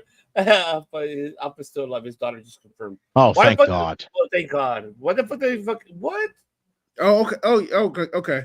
Thank you, thank Daniel. God. Then he must be in a hospital. Then he's probably just in the hospital, which is where it came from. All right. Well, Double Champ, you break it down, brother. What do you feel about this one? No, honestly, I'm excited. I'm happy for them because literally, what else in AEW is left for them? They're not going to push them as solo. You're not going to really invest in them as a tag team anymore. So why keep them? Let them go do their damn thing. Honestly, I know a lot of people are out there going, oh, they're just going to end up in LWO. They're just going to end up in Legato. You don't fucking know that, first off. Second off, why would you freaking contain them within that? Just because, luchadors? Absolutely not. You do not contain freaking the Lucha Brothers inside of those two factions. There's no way. These two right there make any tag team division better right now without having to be we're just sticking them in factions because, it's no. Fuck that nonsense. They're going to kill it. I'm happy for them. I love the Lucha Brothers. I hope they freaking tear the house down wherever the hell they end up being. Shout out to the chef, Brian Cook. He made a good valid point here about Santana Ortiz. But you damn right. I'm with you. I'm still pissed at that. I'm pissed at that. They should have fucking won that shit. I will fucking. I will die on that hill saying it every single time. How the fuck did they not win the tag team titles when they were together in AEW? Who was the one that was Chris Van Fleet? Was it Ortiz or Santana that mentioned what? It was Santana. Santana's biggest complaint was, and honestly, he touched on it actually during a promo, but the biggest complaint he has was they were just being used as heavies. So stupid. Stupid. Don't get me wrong. I appreciate the fact that they were Jericho and they got them some level of big face time, but at a certain point, they disappeared. There was no Santana. There was no Proud and Powerful. There was no Santana and Ortiz. It was whatever the faction Jericho created with them in it. God, fuck you, Jericho. You're the reason why we had to have them just stuck as fucking heavies for you. Oh, God. So, but yeah, so like I said, it's just So yeah, so I mean, all the OG guys left. All the old, like think about your OG tag, other than FTR and the Elite, your OG tag teams disappeared. I mean, yeah, we have Private Party. I mean, wherever Dwayne Martin and Dante Martin are, They're in ROH right now. Yeah. So they are gone as far as I'm concerned. I get that, Tim, but it's, we're gonna send Wembley. So I mean, it happened in Lucha Underground. So at least we got that on around. Put McCain, why not? I don't know. But before I get into the other one, let me get into this one. This is the one I'm going to digress because we know. You see, this is what I mean about why we do give our opinions and critique. Really? So you're telling me, Papa H, that on September 4th, you are going to start a women's speed championship tournament instead of creating these two titles that I put right here next to us, the women's United States Championship and the women's Intercontinental Championship. Why not, Papa H? Why are you doing this 15-second, 30-second, or 2-minute title that really, if Twitter, if Elon Musk is paying that much money, I'll respect that. But I just thought about that too. I have to just like cut off you for a quick second and bring that up. Remember when people were fucking bitching that the women don't get enough time, and you're introducing a championship that's basically going to be 3 minutes of them? Yeah. What's the problem here? Break it down. I mean, go ahead. The floor is yours. This is bullshit. I'm not even going to call this. Isn't even Tony Khan bullshit. This is Triple H bullshit. The fuck is this nonsense above my head? Yeah. That's like almost kind of slightly insulting. A little bit. Women deserve more fucking time, but let's give them a title that basically says, hey, we're just going to freaking bind them to 3 minutes again. Like, I'm sorry, what? That's some bullshit right there. These two right here, I understand. The Intercontinental and the United States title being for the women, that makes all the fucking sense, because I'm telling you right now, a singles mid-card title for the women is going to absolutely do wonders for them. The North American title for NXT is already doing good for the women right now. But that thing above me right now is not. That is slightly almost insulting. I agree. That is ridiculous. I agree. If I'll put it this way, very quick. I apologize. No. I was going to say, if not create these two individual titles for the brand, create one then. The television women's championship via both brands for Raw and SmackDown. Bingo. Honestly, bingo. If this is just a digital championship is what it's supposed to be. That's basically what it is. No, you're right. It is what it is. You're right. And truth be told, I guess, because honestly, this feels like a 24/7. Oh my god! Right? Yeah. It feels like 24/7. Because here's the thing, though. No one. This is one of the things where it's like no one wants this belt, but if someone gets it, they're going to go, okay, I'll take the belt because that's more money in my pocket. But no one goes out of their way and go, I want to be the speed champion. First off, you're literally wrestling for fucking 3 minutes. Mm-hmm. First off, what? You're telling me that you freaking put all this time into your fucking craft to say, boy, I can't wait to wrestle for 3 minutes. What? I mean, shit. I don't get it. I don't know. I don't get it either. I don't get it. Why? I don't get how anybody is backing speed. Speed is like the dumbest thing I think they've ever made. At least Main Event made sense because Main Event eventually turned into kind of like putting the NXT people on a bigger stage a little bit, giving them kind of like something, because it's not followed SmackDown or something like that, where they would go out there and be like, look, we got the NXT people in front of like a bigger crowd. Fucking awesome.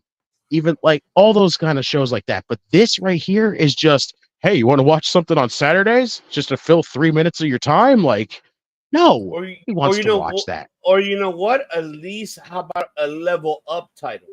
Like, okay, besides the NXT, right. it could be a main roster, a level up. So you're leveling up to get to the main championship. Yes. That will make more sense. But you're naming a title after a drug. I will not name it after a fucking peacock because you call it the cock title. Did you pick the cock title? You don't want to do that. You don't want to fucking do that. Or You know how many call it times any of us on this freaking show or any other show is going to start calling it? They're defending the cock title. or even Just saying. The Flix title, the Netflix. No, like I mean, shit. If that was the case, how Pepsi mentioned this is a digital title. They should have just combined it with TNA, have them defended it there and TNA. That was the case. I'm reading Chef's comment right now down there, and I thought Saturday Morning Slam was a stupid idea. Hey, at least Saturday Morning Slam again put them in front of a bigger crowd. That's true. Very, very true. It was like basically an extension of almost kind of like SmackDown a little bit, giving us something to watch in the morning. But at least they were in front of a big crowd. This is just basically like, we're just going to stick them in front of a couple people for like 3 minutes and be like, are you satisfied with that? I'm with you on that. That's why I don't get it. Like, this is the one thing that I can critique on is that's why I mentioned I'm wondering, and I don't know if you guys are the same. Is it because Elon Musk is giving this man money for fucking a Twitter fucking 3-minute channel for once a week? Get your shit whatever straight. the fuck. Yes, thank you. Whatever his name is. That's all I can say. Get your shit straight. Yeah. Like I said, I think I said it before. The reason this belt exists is to get them exposure on a new platform. On Twitter? Honestly, it is the fastest. It has been the number one social media outlet for the better part of 2 decades. Well, a decade. I can't remember the exact number when it was found. And like I said, if you want, it's honestly equivalent of like having matches only on YouTube. Like, as far as I'm concerned, Speed's just a dark title, a dark match title. Like, that's all it is. I mean, and if that's the case, that's actually still just as bad. It is terrible, but the problem is that from a marketing standpoint, it makes sense. You give them 3 minutes. That way, one, you get a decent match, you get a decent dark match. No one gets really hurt. But the point of the matter is you get the exposure you want, and you get a little bit, and you get, like I said, you get the existence of them, because when they move over to Netflix, they won't have television to actually kind of sell themselves. So if you're on Speed and you go to Netflix to see more of this stuff, it's a good marketing ploy. I mean, don't get me wrong, everything you said about the belt is true. It is stupid. Mm-hmm. But truth being matter told is, as a marketing thing, it works. I mean, if it works, but I just, like, for me, that's what I'm saying. If Musk is paying them money, then I understand why. But like, I would have been actually fine if they were just like, hey, we're gonna technically bring back Saturday Morning Slam, put it on X, and at least it just be kind of like main event, something like that. Yeah, it doesn't even need it doesn't need a title to be defended on that. Yeah.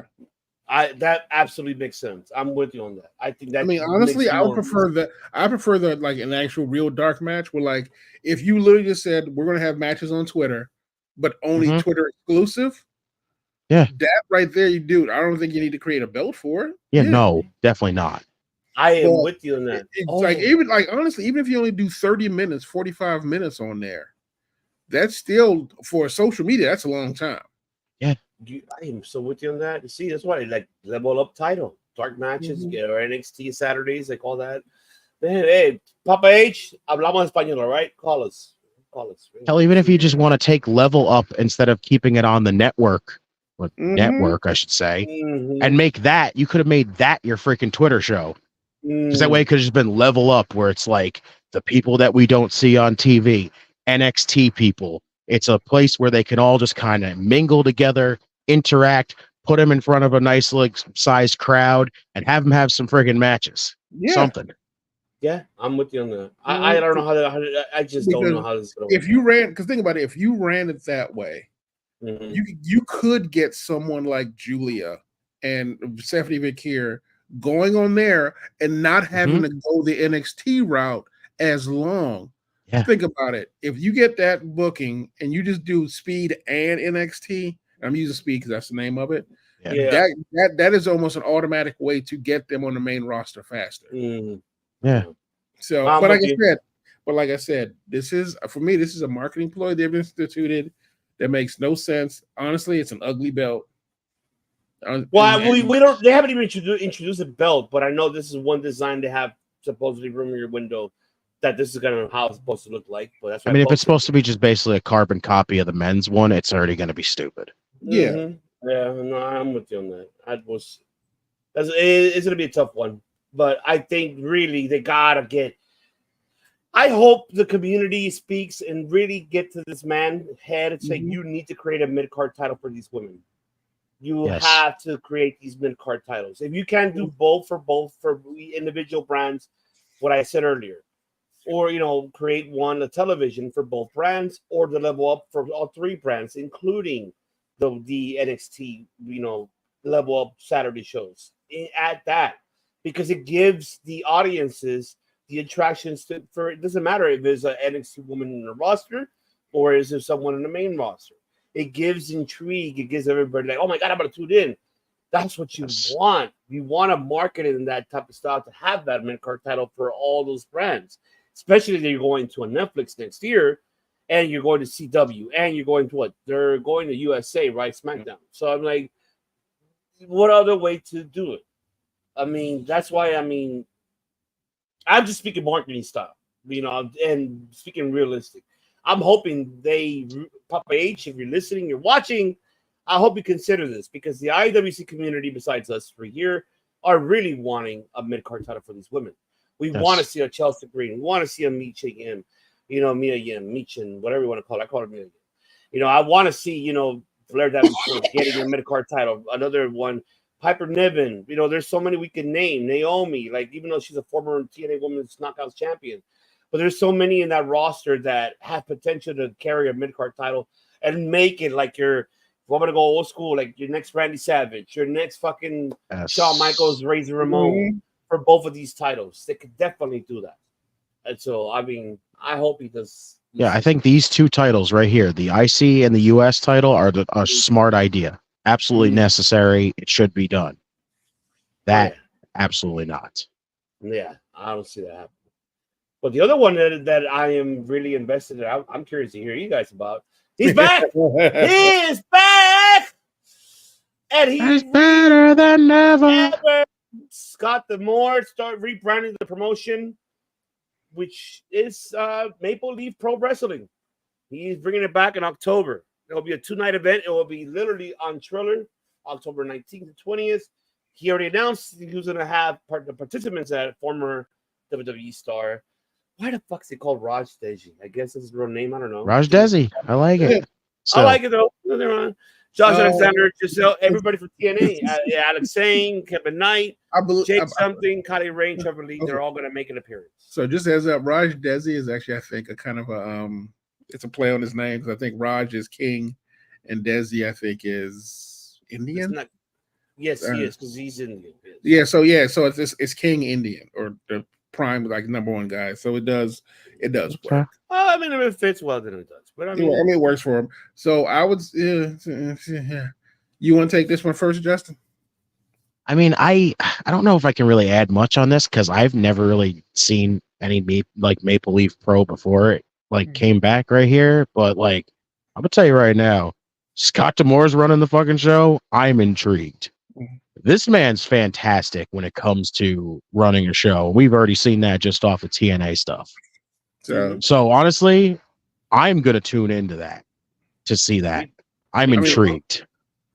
I will too. You already seen the name. He has Kushida. I saw the people announced for it. Holy shit! So it's a big ass list. So he has good people in it. So for me, I think this is just him, literally just staying busy until he can get hired by a bigger company. I think, honestly, in my opinion, and I'm not. He might. He might. Josh Alexander. That's right. Josh Alexander has also been included on a walking weapon versus the Maharaja. All right, I'm kind of intrigued. So I think this is something to hold him over. I don't think this is going to be his forever place.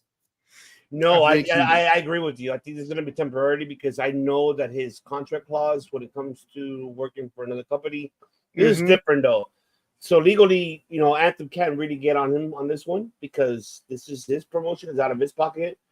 And I was reading more into the story, and so Maple Leaf, it was originally owned by WWE, but not anymore. Mm-hmm. So now it's gone. So now that was open. So he rebranded and bringing it back to life. If we YouTube back into Maple Leaf Pro Wrestling, was kind of like your Stampede in a way, like how Stu Hart has his. This was more like I could compare it to as well here in Southern California, so PCW Ultra, kind of like that type of style, more that main independent promotion, but they had stars. They had Roddy Piper, they had Bruno Sammartino, they had stars there during the times at way back in the 70s and 80s. But, it was prior to that. So he rebranded it and made it what it is now, and now he's under the leadership of it out of his pocket. So it's like shit. I mean, I'm happy for him. I'm just hoping that Papa H, you already know what I'm talking about. That's all I can say. I mean, honestly, when his NDA, when his non-complete ends, it's going to be a run to see who hires him. Truth be told, I don't think he's definitely not going back to TNA. I'll be honest, I do not see him going to WWE unless it's in a capacity the same way it was when Paul Heyman went there to just run one show. Well, I don't see him in. You think Tony Khan is? We said this. If Tony Khan gives him the power of Ring of Honor, if he has the only way. Yeah, if he has that, like, I don't think he's going to come in as just a booker. Like, I do not see him come back as just a booker. But I think, because honestly, having a guy like Scott D'Amore just as like your booker and talent, and like he could definitely do talent relations. Like he could definitely do a talent relation, but just having him be a booker when that guy's good at programming, booking, and actually just being head of creative, that seems a waste of that man's talent. I'm with you on that, and that's what I'm saying. If you give him the power at least to run that promotion, Ring of Honor by itself, if let's say they get that deal with HBO Max and get it going, then there you go. Then go with it. Give him the power to do that. Like Jeremy Borash, he's doing in NXT. He's a second right hand man of Shawn Michaels. Yeah, alongside with William Regal. Mm-hmm. You think Borash doesn't get involved in these type of storylines in NXT, even though it's 2 hours is all quickness? But I shit you not, those 2 hours are tremendously great because they're telling stories because it gives it the following week. So this is like, and where did Jerry Borash mentality came from? This man, because that man right here below me has a mentality. So I don't. Yes, that's why though. I'm with you what you're saying, Phil. I'm not saying you're wrong. That's what I'm saying. Unless Papa H decides to do a split creative writing for both brands, Raw and SmackDown, like how they had back in the days, having one person create, be in charge of creative while the other, this could be a guy, but it all depends what conditions they offer him on both those promotions. That's what I can say. Mm-hmm. No, I agree. Yeah. I mean, any final thoughts so we can move on to the last topic of the night? No, I got nothing. All right. Well, man, before I see if Tony Khan is sworn, he would have hired Shane O'Mac, Scott D'Amore to help with the talent. Damn, that'd be actually freaking wild. That'd be wild, Chef. I think I'm with you on that. That's not bad at all. But you know what time it is. What time is it? It's time. Let's hit it, baby. Hit it! It's time! It's time! It's Vader time! Dynamite! That's right! Dynamite! That happened 24 hours ago. I know people were not happy. And I can tell you that this man was not happy. That I can tell Pepsi Phil was not. And it was just boring. It was just so many. But you know what? I'm going to say why before I pass it to these two gentlemen. I'll tell you why. You have to understand one thing. And I heard you guys out there. I didn't mention nothing because I was waiting for it to do it live. So I hear you that it was boring. It was like, okay, a lot of promos. But as much as I do not want to agree with these two pieces of shit, but I have to agree with them. Mhm. I it sucks. Because I never agree with him at all. That's what piece of shit Alvarez is. He made a good point that really it makes sense. This Dynamite was, but I'll add on what he's saying. The one thing he did say is like this Dynamite was great promo style because you have to give these promos everything, the video. Man, really, Tony Khan, you had to get fucking Green Day to play the fucking song. I don't know. Like, oh my god, right? Like, Jesus, why you gotta do it? Like, we're ready to cry. Brian's like that. The video promos were great for the MJF, Will Ospreay, Brian, and Swerve. Those were great. Even Mariah's was not bad either. I love that fire thing right there. Like, oh my god, I loved it. It's awesome. I gotta give the credit where credit. I'm gonna tell you why, Pepsi Phil, because I heard you. And I'm gonna tell you why. This is the last week for them in America. They're going up to the UK. They're having the first time ever Dynamite on the UK. And a pay-per-view all in. What better way to save your matches to next week? And not only that, what other better way to build the stories now, which I think you Tony Khan, as much as you want to say you don't hear us, you're listening, you do. We've been digressing for years for you to do something like this shit. Don't be saying that you don't fucking listen to us because you do, all right? I'm not gonna sit back and take this fucking shit. Take it, damn it, because we've been saying it forever. Tell your stories, book it right. These promos, whoever helped you on these fucking promos videos, I commend you, sir or ma'am. Great, because you needed to do that for the following week, which next week's episode will be called the Final Countdown. I'm telling you that right now. Because we don't know what's gonna happen. We don't know if he's gonna retire or not. I know I heard everybody around the world that he's gonna stay. We don't know, but man, all I can say it was great. Everything was great of this promo wise, matches wise. I enjoyed the triple threat match with Orange and Kyle and Roderick Strong. Man, seeing those two like team up again was awesome. Great to see that. Monet and Hikaru Shida, I wish it could have been better, but you know, it is what it is.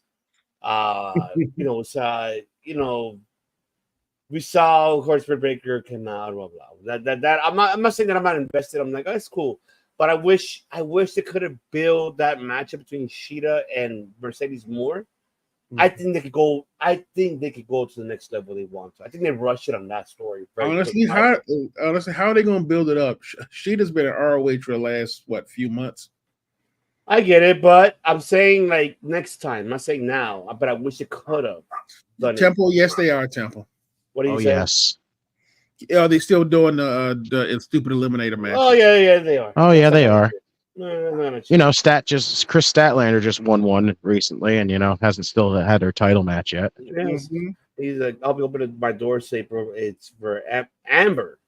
Maple Leaf. Okay, Matt Riddle is the first signing. Amber Leaf. This is my type of tobacco. Oh, okay, I see what you. All right. AEW is still, they're still doing that. I haven't watched AEW since Blood and Guts, so I have no clue what's going on. Well, we're gonna tell you what's going on over here.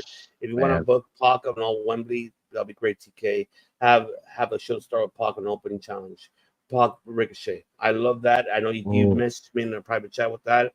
If I've fallen into Chris Jericho mid card for the world hole with that damn tree. Oh, don't even go there. I don't even like it love either, of Christ. But that's what that's his job is to piss you off. That's the whole point of it. But other than that, I enjoyed that. I really enjoyed the. Damn, I've only had the clip. I just had it. But you know what? I'll let you guys take it away before I even jump more into it. So Redeemer, you kick us off with Dynamite. You started off. Break it down overall, brother. Give us your thoughts. Give us everything on this overall. So as a whole, again, I wasn't feeling this show. I wasn't, and I don't know what it is with Dynamite as of late. Mm-hmm. It's just I don't know. It's just so uninteresting, and it just sucks because we're this close to All In, and it feels like it's missing so much right here. Like the opening match with Sheeta and Mercedes. I just couldn't find myself getting that invested, being that it first off was for the title, randomly just thrown on this freaking show. Straight up obvious from the freaking get-go who was going to win the thing. I don't know. It just felt like the two of them didn't mesh well together whatsoever. I don't like how they're handling Camille at all. Like they've really, really dropped the ball on this whole thing so far. Again, I'm going into this whole Mercedes Brit thing with very low expectations, and they're doing nothing with it. Like literally nothing. It just feels like both of them don't even care anymore either with it. It just feels like Mercedes is putting nothing into this. Brit, like the way she came out, how she took so long to get through the crowd and then get there, and then it took her forever to get the glove on it. And I'm like, she looks like she doesn't even give a shit at this point. Like, it just feels so lifeless with this feud. So it's like, all those out there that are excited for it, congratulations. I hope you enjoy it, because right now I'm going into this with nothing. Literally nothing. Jeff Jarrett, I'm sorry. It's too much Jeff Jarrett on my TV anymore. Every week it's Jeff Jarrett. It's too much. Hangman and Jay Lethal, it was just freaking Hangman murdering Jay Lethal. That was literally it. There was nothing else to it. PAC's promo, I enjoyed. I really did. I like it because, again, finally, after all this time since he's won that fatal 4-way, he's finally now recognizing the fact that, why haven't I got my title match yet? Because we're too busy trying to distinguish, is it the American title? Is it the international title? Like, it's just sad that the man, again, why did we tease this whole, he wants his Wembley moment, and he's basically not even going to be on the show? Makes no sense to me whatsoever. Darby's video package, him and Jack Perry's match, I'm kind of looking forward to it, but I'm not at the same time, because, again, I just feel like they've done nothing to really build that matchup. I enjoyed the Mariah May thing. I like that because, again, that's probably the one thing on the show that I'm actually looking forward to still, for the most part. Seeing Mina Shirakawa there was cool. I'm happy that she's over there again. And I like how she's kind of like, now she's in the middle of it again with the whole, but I love them both. How am I supposed to pick here? Like, I love that. I like the triple threat. I like the 3-way. The thing I didn't get, though, is why just out of fucking random are we having a 3-way to determine who's going to be first in the gauntlet match that's basically always been random, no matter what?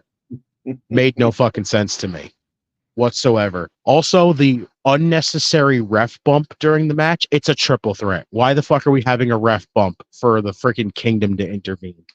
Makes no damn sense whatsoever to me. Claudio and Okada, first off, I don't get why that's not on the show. Why is that not going to be on Wembley? Makes no sense to me. The interaction, I thought Claudio cut a decent promo. Okada just, of course, is being Okada. He's just killing everybody, calling everyone a bitch. I love it. Again, it's hashtag bitchmaker. That's all it is at this point. It is. I'm not gonna say it's not. The patriarchy. Right. Damn, what happened to it? I thought I had. Oh shit! Still here. The patriarchy thing is, I don't know. I don't really know how I'm feeling about it yet. With that whole thing, like, it's cool House of Black's involved in that. Like, I'm just happy they're there at this point. the Hook thing and Jericho, like I said, I'm still not for it. I feel bad that fucking Hook is involved in this shit. He's still trapped in this FTW title thing. Why is he not moving on to something different already? Like, he should not still be in this freaking entire thing with Jericho. This shit needs to just be over and get it over with fast. This is the part where I feel like I did nothing but rant during this. The tag team title match felt like a fucking waste of everything. So far, this tag division is fucking going downhill, and it's going downhill fast. It's sad. It's fucking sad.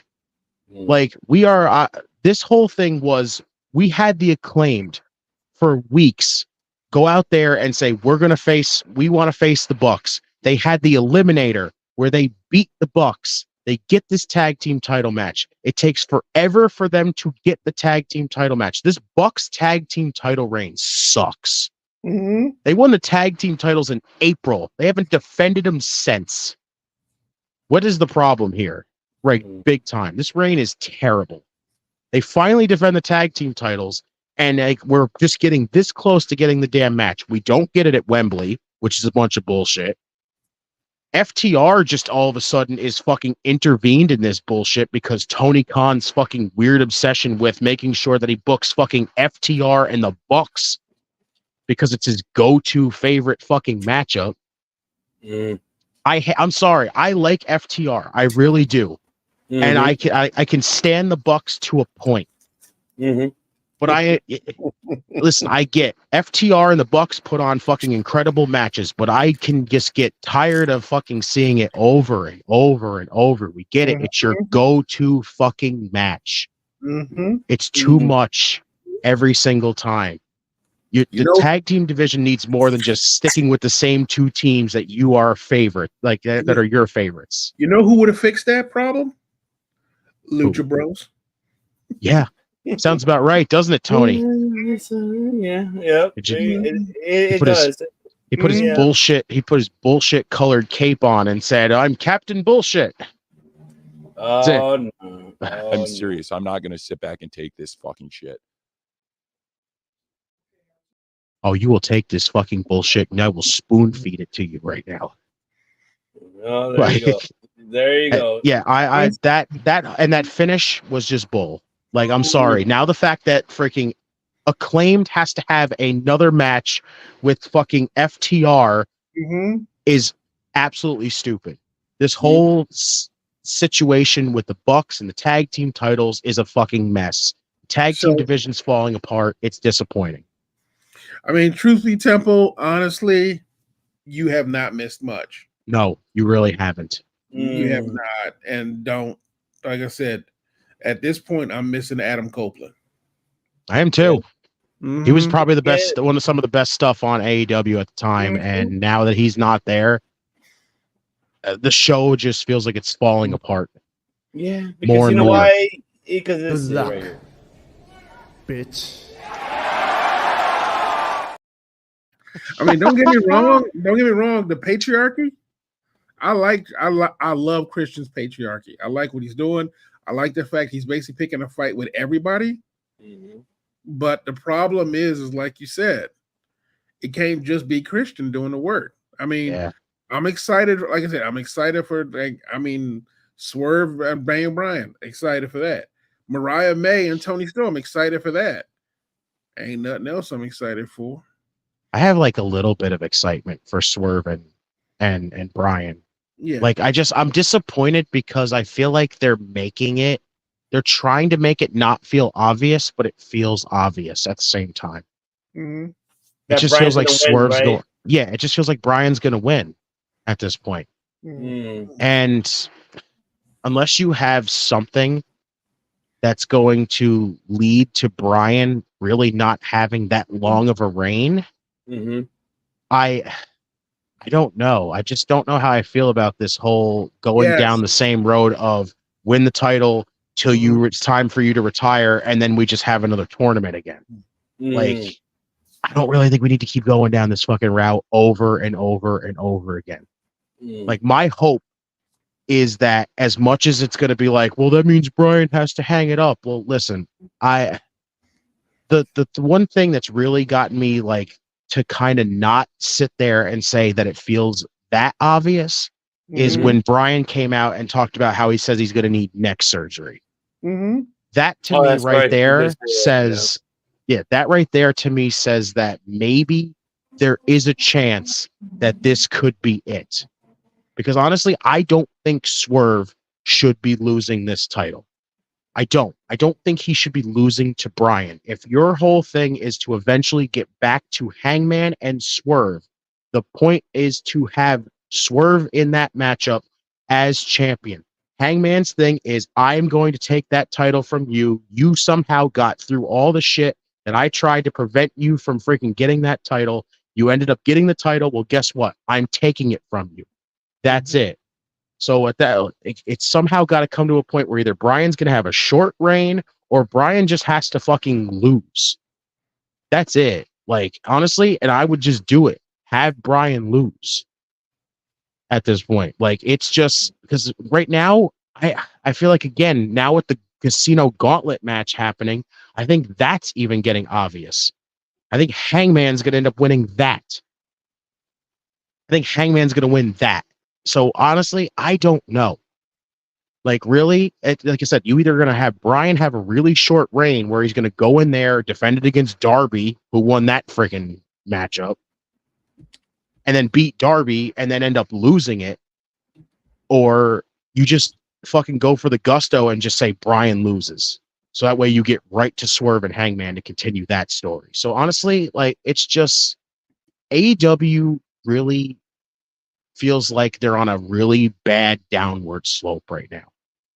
Like, you can see all these freaking reports like today that came out like, oh, the freaking ratings went up and the demos went up. Like, I don't give a shit, okay?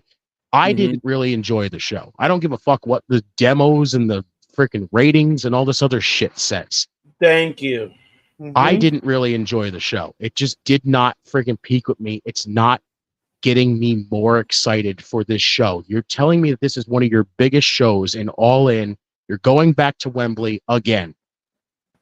And it just feels like there's nothing to the show. There's nothing to the build. Everything feels so half-assed or just non-existent.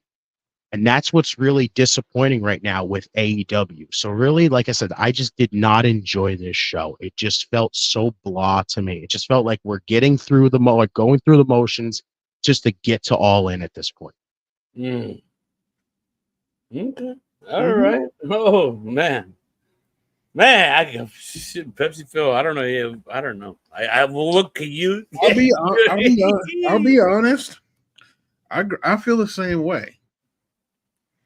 The lead up to the lead up, which if I'm not mistaken, is next week. The lead up to any pay-per-view, and we've all said this, their pay-per-views are always great. And the lead up to the pay-per-views, at least the night before, or the quote unquote the show before, or the dynamite before, has always been a great setup for it. See, honestly, it's like Justin said.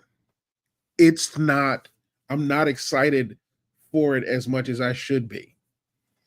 And that's because of the fact that they're making the same mistake that WWE made during the Ruthless Aggression and Attitude Era. Their main card guys, the big main event top guys, they have the matches and the stories. Granted, they're repetitive. The mid-card guys are non-existent. And granted, you could get away with it during the Attitude and Ruthless Aggression era because there was no one else in town to argue with. I mean, Attitude era, we had the Monday Night Wars, but still. But there was no one to really argue with. At this point in time, with the level of competition out there, and I mean, I'm including everybody, TNA, New Japan, MLW, all of them, we expect at least some kind of like cohesive effort in how you lay out your roster. Not just the top guys, not just your favorite guys, But if you put someone on and pay them any amount of money, I mean, like real money, like adult money, you expect that you're going to get your money's worth out of them, not have them sitting in back and craft services, not sitting in back, have them just yelling bitch every 5 minutes. Don't get me wrong, it's funny the first few times Okada did it. Bitchmaker is also a funny hashtag. What? Bitch. But tell the truth, we don't love Okada because he keeps saying bitch. Yeah. We love Okada because he's a great wrestler who says bitch. There is a difference. We're pushing the thing of taking the guy who's basically labeled one of the best wrestlers in the world and turning him into a comedy gimmick. And I remember what you said. I know he wants something different, and he's trying to build a different type of persona for himself, and that's fine. You can do that while you wrestle.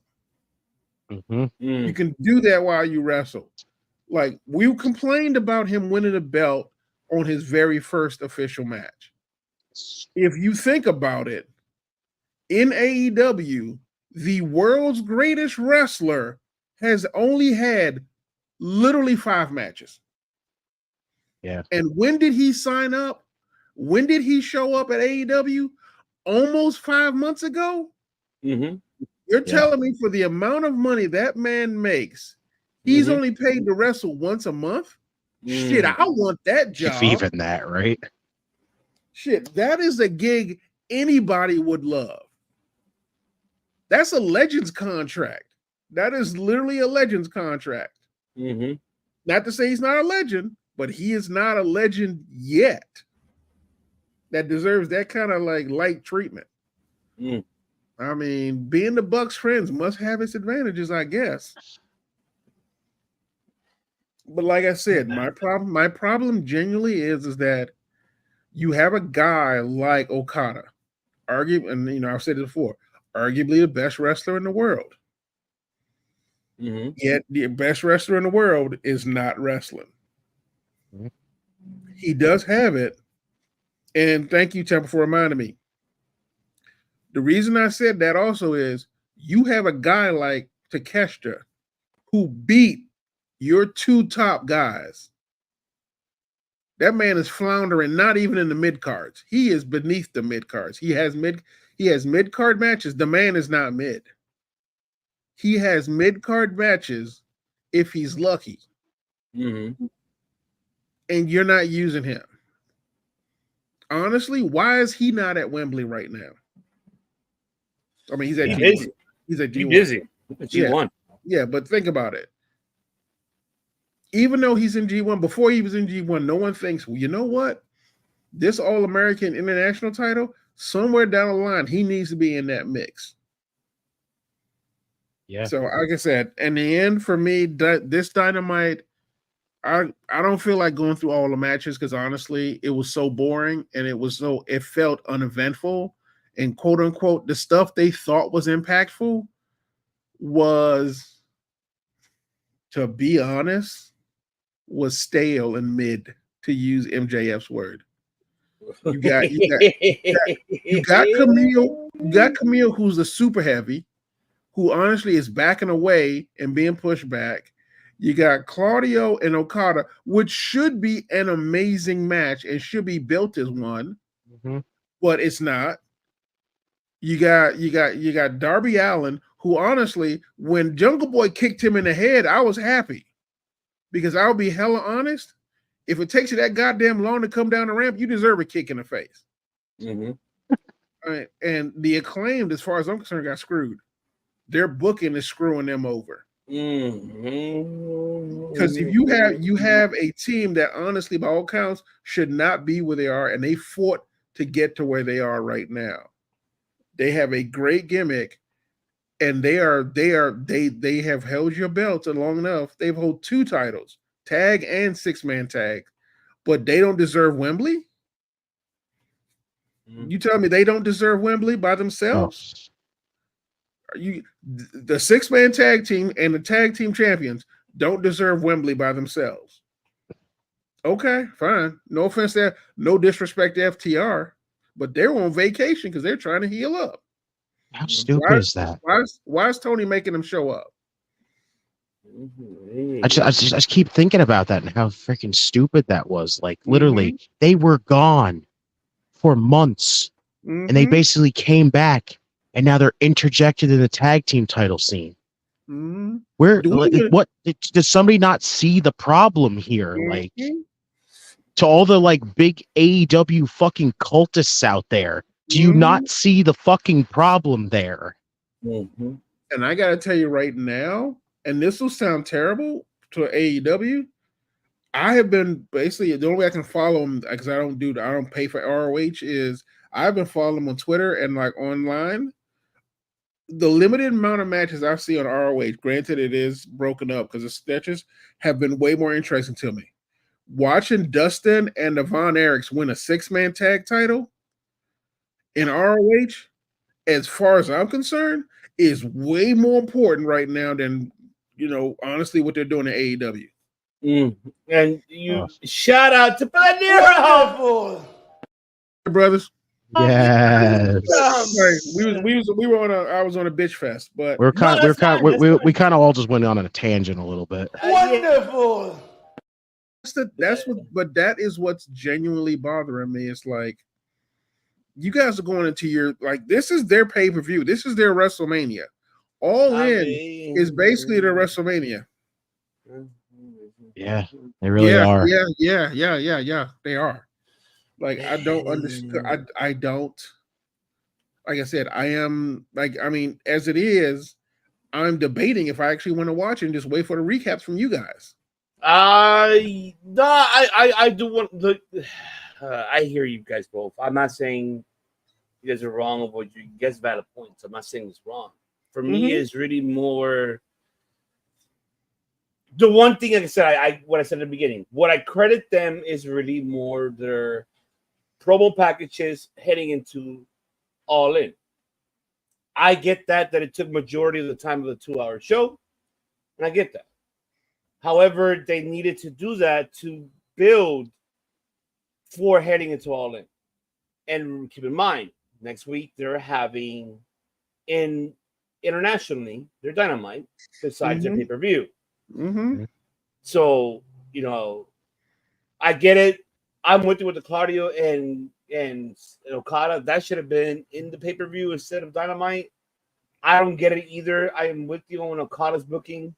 I don't understand what deal they have for me to get an understanding of what Okada's conditions are. If he asks to be part-timer here and there, being paid big money. That is an expensive part-timer. That is an expensive part-timer. Damn straight. I'm with you. I'm not saying you're wrong. I'm just saying for me, it's just like, that's a lot of money. That man got that man got that Brock Lesnar schedule. That's what it looks like to me. Thank you. Big money, no matches. But he got more personality, so I guess that's what you paid for. Yeah, a lot. That's where, and I like what Claudia said. I want to see the G1 man, and I could. At least you're hyping it up. Hopefully, we get to see that next week. Hopefully, this next week Dynamite redeems himself from, no pun intended, redeemer. I apologize. Well, they can't get any worse. Well, they can't get any worse. Well, let's just, I don't know, and you know what? I'm just agreeing. I'm with you. I heard TNA was really fantastic. We're gonna get that for next week for Emergence because Emergence is coming up. Shout out to Tommy Dreamer, man. Tommy's booking some great shit. I'll give TNA all the fucking love right now. They're fucking killing it. Yeah, and the return of Matt Cardona. So there you go. Let's go. Yes, he is. You mean the indie god? You mean the home wrecker, as I call him now? Yeah, that's fine. he home wrecked the PCO and what's her face fucking. Still missed opportunity there, WWE, to have Chelsea Green win the damn briefcase. Cardona could have went to GCW and used that son of a bitch. I know. You mean he would have called himself one half of the Money in the Bank women's? Yeah, one half of the Money in the Bank winner, and then freaking Chelsea could have claimed herself as one half of the GCW World Champion. Even the Neuro saying paying Okada the type of money to say the bitch on a weekly. Bitch. I mean, I guess he's paying by the letter. So I guess that's something. He pays him $1 million per letter. TCH. I'll be honest with you. Everything the past one have been mirrored and dying. It does feel that way, Temple. It just, like I said, their problem here, the biggest issue is always been when it comes to telling stories, booking, heading into their pay-per-views. That's always been their issues. I know you got to mention about the tag team titles. Excuse me, my apologies. But I already know that what's going to happen. We don't have the spoilers for Saturday, thank God, because and we're not here. We're not spoilers, folks. We like to watch professional wrestling, but we already know what's going to happen. It's so easy to assume. They could have done this last week. If anything, they could have done this last week. Like, oh, it's going to be a three-way, of course. FTR, they claim, and the Young Bucks for those titles. We were predicting that last week before this. Yeah, exactly. And then the same with the fucking trios title. What happened with Christian Cage shit? He went on this past Saturday, and he's like, "Oh." Although in his defense, that was pretty funny though when he knocked everybody out. So yeah, I know, I know he did. Yes, only Christian. Oh, yeah, exactly. Only Christian. Only Christian. Go fuck yourself. Don't forget how's everyone's father doing. Yeah, right. How's everybody's father feeling today? Yeah. Say there you go. We'll go fuck yourself, Christian. But yeah, you're doing a good job. At least you're pushing it. But damn, that's fucked up. We told Renee Paquette. Really, go be a mom if you're a good mother. That's fucked up. That was fucked up. I hope that Moxley shows up. And what did you say? I hope. I kept saying Moxley's gonna fucking come back and he's gonna knock him all the way back to his fucking crybaby phase. Give me Moxley and Christian Cage. I'll be happy with that feud. I don't give a shit. Moxley would make him cry. Temple saying I say bitch a lot, but I don't get paid more. Well, you know, Tony Khan's biggest issue is Tony Khan. How is there so much of lack of compelling stories with the amount of amazing minds backstage? Applaud you, De Niro. That was beautiful. Yes, and De Niro, I need you to put it in the chat. This is for you because this is for you, and That's fucking bullshit. Wait, bullshit, Tony Khan. Yeah, because he's saying the truth. He's saying the truth. That's the problem. Even QT Marshall said in a fucking Conan interview about your shit. You let the people run you insane asylum. Yes, you do. And it's confirmed. I get it. You want to be a friendly guy. You be okay. I know you're in charge of production, story. Like, come on, man. You got 2 hours every week, every Wednesday. You got 1 hour on Fridays, right? Rampage, 1 hour. Is it Rampage 1 hour or 2 hours? 1 hour. 1 hour. You got Saturdays. How many hours of Collision? 2. So you got 3, 1, 2. So you got 5 hours to do something and build shit. And you got Ring of Honor by his own promotion. These tag team titles should have been announced already last week. We even announced it last week, all three of us. We already knew that was going to happen. But are we intrigued? We're not. I get it, Phil. You don't feel like, I don't want to see it. I don't know. I only want to see it for two things. I want to see Will Ospreay do the Tiger Driver 98. I want to see fucking Brian win that fucking belt. I think if Brie it shows up with her daughter and her son, I'll be awesome to see that. I don't care. I wouldn't mind seeing. So here's my thing. No, it's not that I don't want to see it. The problem is nothing feels authentic. Honestly, the growth of all the matches, other than Tony Storm, Mariah May, everything feels like it was catch as catch can. Like just randomly put together. I will say MJF has been doing a hell of a job of making that match mean something. But I'll be honest, it's just him and Will doing that work. That's not booking Tony. That is literally just them doing their job. Everyone else, however, they need help at AEW and they're not getting it. It does not feel like it. It does not feel like it was put together with a plan. It feels like he 1 week remembers that he has to do build for the show, and then the next week is like for completely fucking forgets it. That's where I don't understand. You've been having this for the last 5 years in order to build it. Like I respect independent promotions. I'm not here disrespected. I've gone, we promoted it, everything. It's just that don't make it seem like the way consistently. You want to make it, especially if you're trying to get a big bucks on a fucking brand, HBO, Warner Bros. Discovery on their platforms, because it's coming to that point that it's going to end already with meaning as cable television. We're heading into the transition of a new era of application now network, which you have to now subscribe to an app in order to watch regular television. And that's what we're heading to within these 5 years. And we talked about this probably like 2 or 3 weeks ago about that. The transitioning of when it comes to television is heading that direction. And this is not for me, and I'm for you guys as well. It's not the sale that really intrigues the investors to be like, I want to get invested and do it. I mean, I get it. You want to be another WCW type of style back in the 80s, 70s, another brand of another television network. But where you have to look at the beneficial for which they have to look at a marketing style, which I've been saying forever, is their lack of its marketing. When have PepsiCo just mentioned the stories that have been built by far heading into All In is Mariah and Toni Storm. It's the hottest one right now. The second one will be MJF Ospreay, because that one has been the hottest one. Third one will be Bryan and Swerve. The last would be, of course, and as much as you guys may disagree with me, it has built up because ever since Blood and Guts, that's pretty much Darby Allin and your scapegoat. They built up since Blood and Guts. It's building up in here now. I mean, we have to give that credit. The fifth one, unfortunately, had to be Mercedes and Britt Baker for me, because it doesn't give that build up, because of the whole Camille situation where it kind of dies. I mean, we could go on, man. We can make it. If you want to talk about another show, we could talk about the failure that is Mercedes Moné.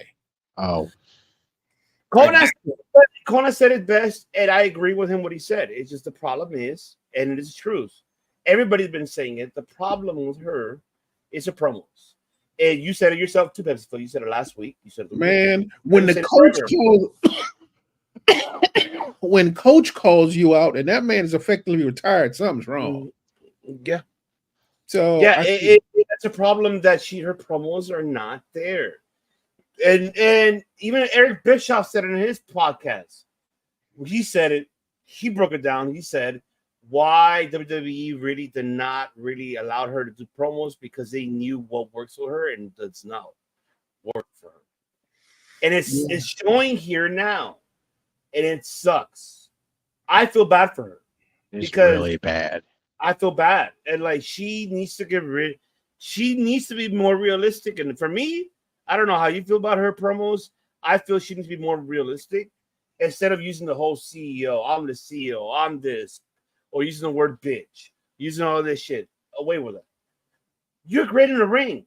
You gotta fucking fix a promo, woman. Like, that's the one thing. Talk to Saraya. Saraya is great at both. I'm not comparing her to Saraya when it comes to in-ring, because they're different styles. But when it comes to promos, Saraya is the best in promos. I don't give a damn what anybody says. So you guys could disagree with me on that. You want to compare her and Mercedes? I'd rather hear Saraya's promo than more than her. So I'd rather like that. No, you're right. And I think the other thing that we have to consider is that she has been put in a position where, honestly, like we said, and you said it best, the WWE knew what she was good at, and that's what they emphasized. Mm-hmm. When she had promos, they built the promos around what she was able to do. TNA. AEW does not have that infrastructure. Mm-hmm. They literally don't have the ability, because like you said, the way that she has implied her contract is, she has very little oversight. Now, whether that's actually true remains to be seen. But truth be told, who's going to check her? Tony? He's got other wrestlers to worry about. I mean, who's going to check her? No, I mean, honestly, there is no real locker room leader person there. I mean, don't get me wrong, MJF could be, but he's got other things to worry about. And he's, like I said, there is a difference. But right now, they need someone in production and in the back who can go, your promos are terrible. This is what you need to do to fix it. Yeah. And until someone in the back sits her down and goes, look, all the money you making, you should be able to talk better. And you see how they're saying it. It's like Mercedes trying to be something she's not. That's an issue. Mm-hmm. She is a CEO of what? She's more of an LLC. Like, I agree. I think the one thing to input that, De Niro, is just that there's no explanation to it. You're not explaining why. You're not giving the reason why you're calling yourself a CEO. You're just saying that, but you're not saying why. We know why as fans, because we've seen what you've done in WWE. But in this case, the fans who are really not familiar with you, or the international audience, tell them who you are specifically. I mean, don't hold back. I feel like she's holding herself back to say. I was literally just about to say that. She feels like she's not freaking letting out much. Yeah.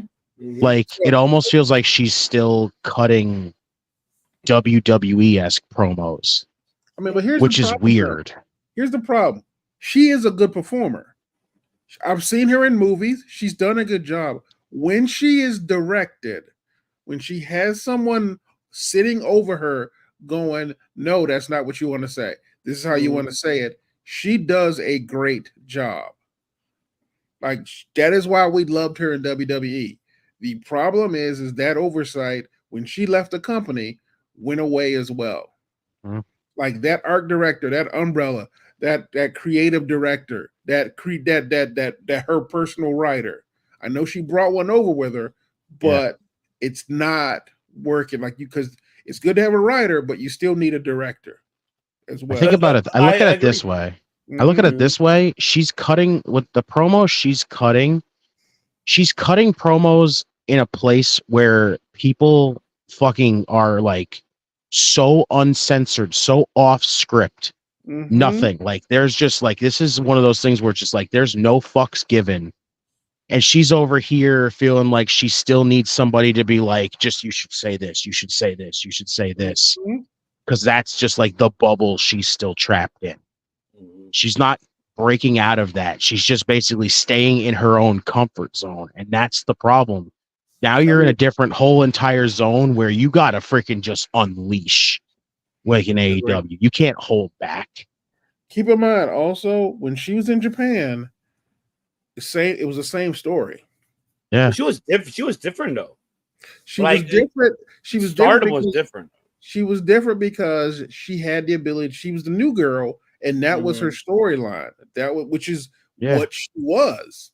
Like, she wasn't being. And this goes back to what De Niro said. She was not playing someone she wasn't. She was playing a new girl in Japan who's looking to make a name for herself, and she took the title, or would have had she not gotten hurt. When she got when she got to AEW, she wanted to be the boss without saying she's the boss. Yeah. You think that's also the problem too? Do you think it's the whole thing of the fact that they pushed her too fucking soon? Also people are kind of souring on her big time, because it's like, I don't think it's that. I think for me, I mean, this is my opinion, but before I even answer that, General said very reminiscent of Vince Russo works in WWE. Well, he worked at WWE because he has to answer people to get things passed. Goes to WCW and gets exposed.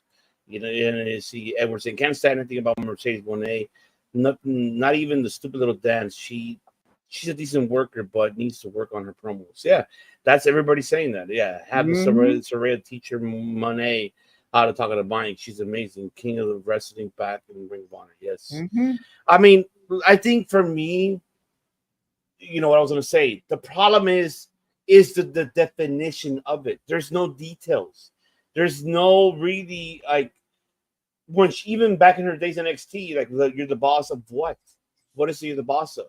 You're just saying the title name, but you're not defining what is your boss of. It kind of worked though. It kind of worked because she was like the boss of everyone. Like that's like she was that girl. Like it worked there because honestly, they shaped a narrative around her that basically goes, "This is my house" kind of situation.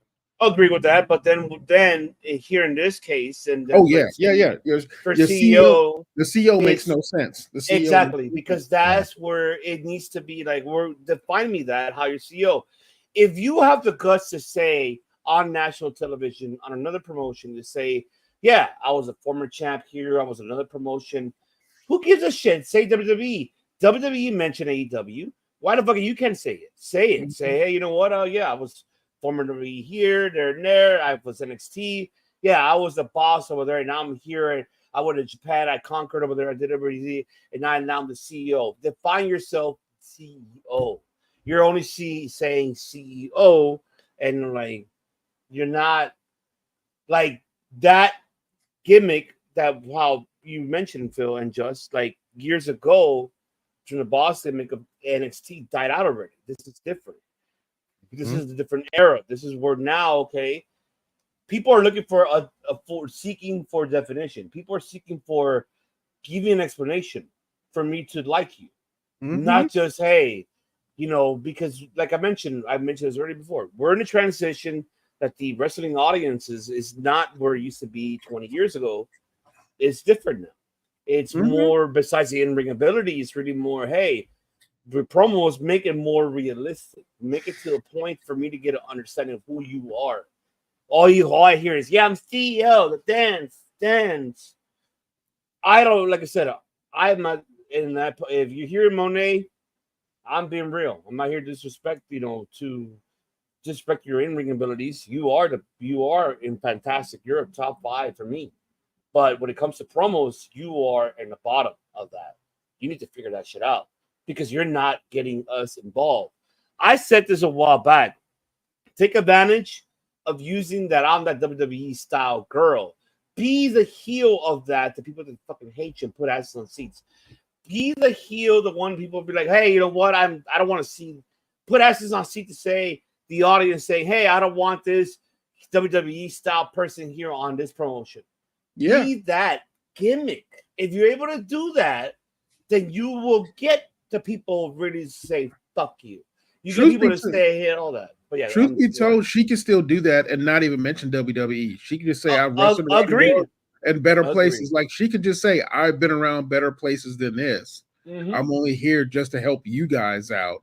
And she could be that type of villain. And Britt being the homegrown girl going against that would be it. That's a great story right there. I am so with you on that, but the problem is where they fucked up on this case is when they had her with the Young Bucks. So like, oh my god, yeah, we'll cater you. They fucked up on that. I think if the Bucks were, and I apologize, I'm saying if the Bucks were not involved in that case, let's say if she would have done it on her own, then it would have made more sense. Because keep in mind, Bucks are homegrown talent of AEW, the founders and creators. Britt Baker was a first female signing.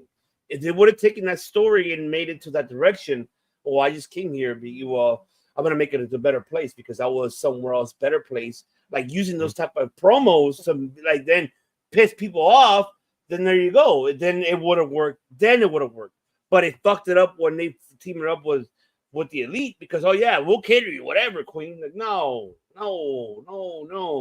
It killed the momentum there. That's just me, but I don't know if you feel the same. Both of you guys feel the same, but I feel like that killed the momentum. If they would have left her away from the Elite and just her on her own, that's fine. I still think the pushing her so soon really plays a big factor in it too, though. Honestly, that too, I'm with you on that. I think that's one thing that really killed it here because I think it is a combination of what both of you have said. Yep. I also believe when Tony saw her, all he saw was stars and did not have a plan for when she came in. Yes. Like all he said was, you're cool. Would you please come to my clubhouse? Yeah, but did sounds not about have right. a plan. I mean, yeah, he has this Britt Baker thing feels, like I said, it feels slapped together at the last minute. And I'll give Britt credit. Britt has been doing a good job of making it interesting and making it more good, making it more sustainable. But honestly, like it is hard for Britt to be the hero of AEW, to be the face of AEW, when you have a villain who is boring. Like the one thing we always learn, and this is something we learn from Triple H, and we learn from guys like Roddy Piper, Macho Man, and Jake the Snake.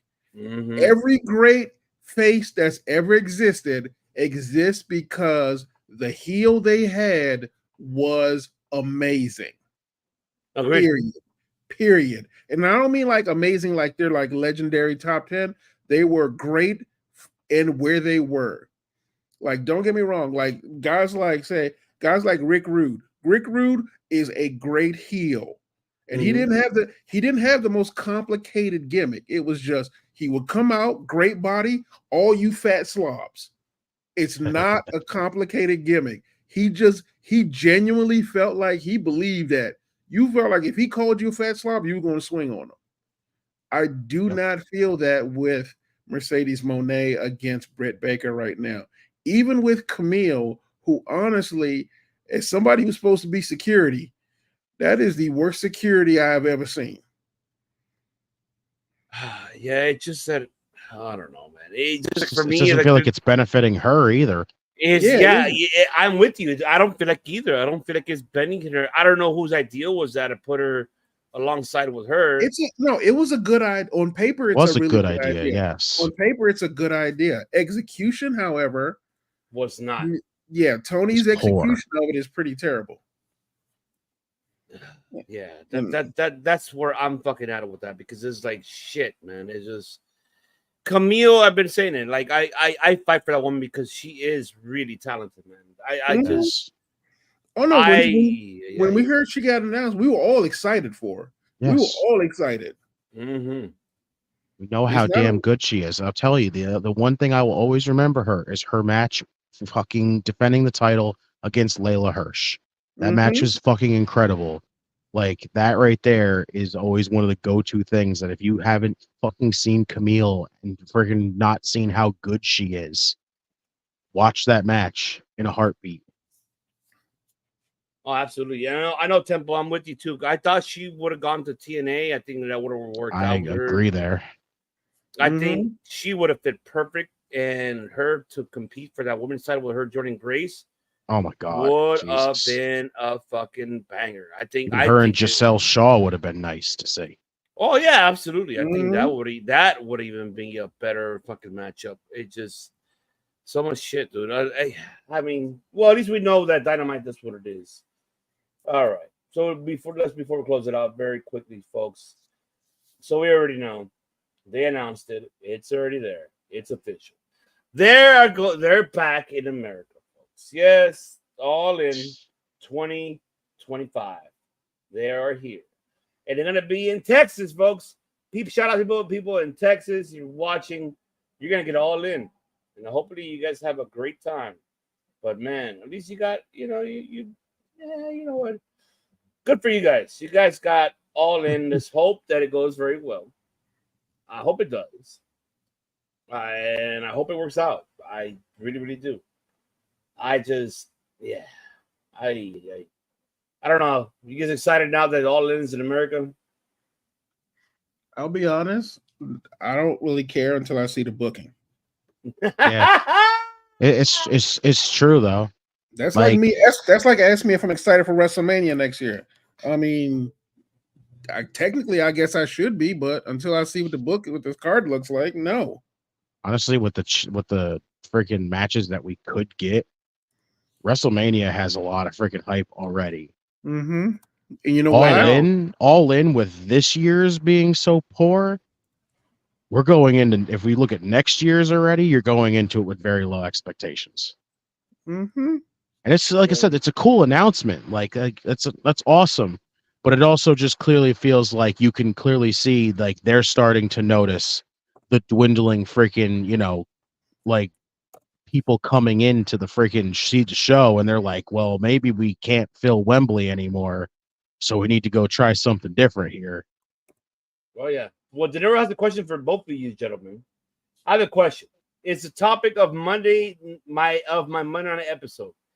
Did people want AEW to succeed for there to be another option, or they just wanted to be better than WWE?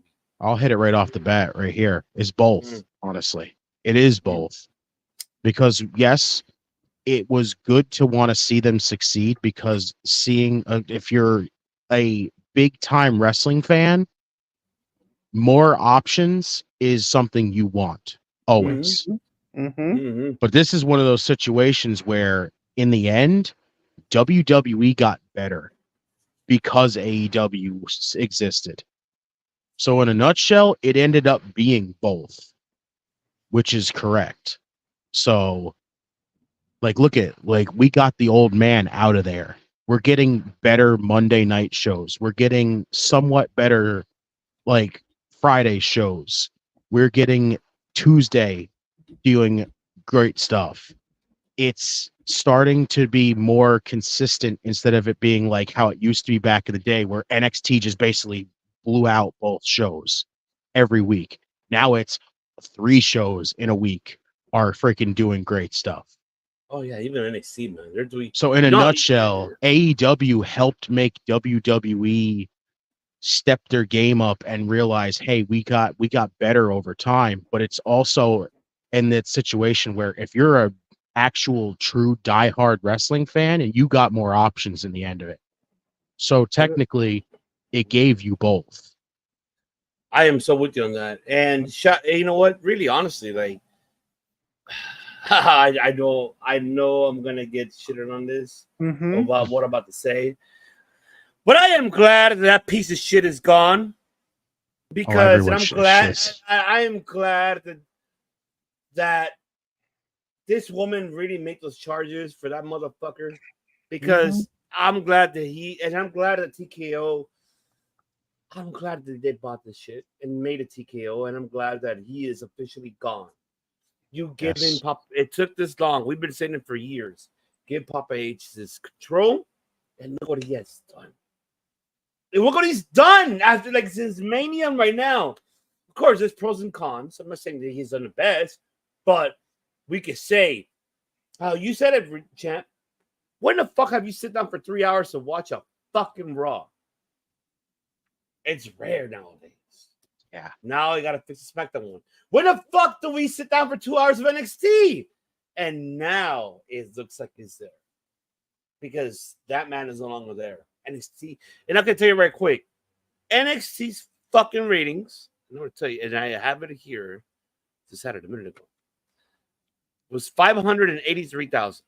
No, 617, excuse me. Oh, look at the wrong one. Oh, look at last week's. 617. That's fucking awesome.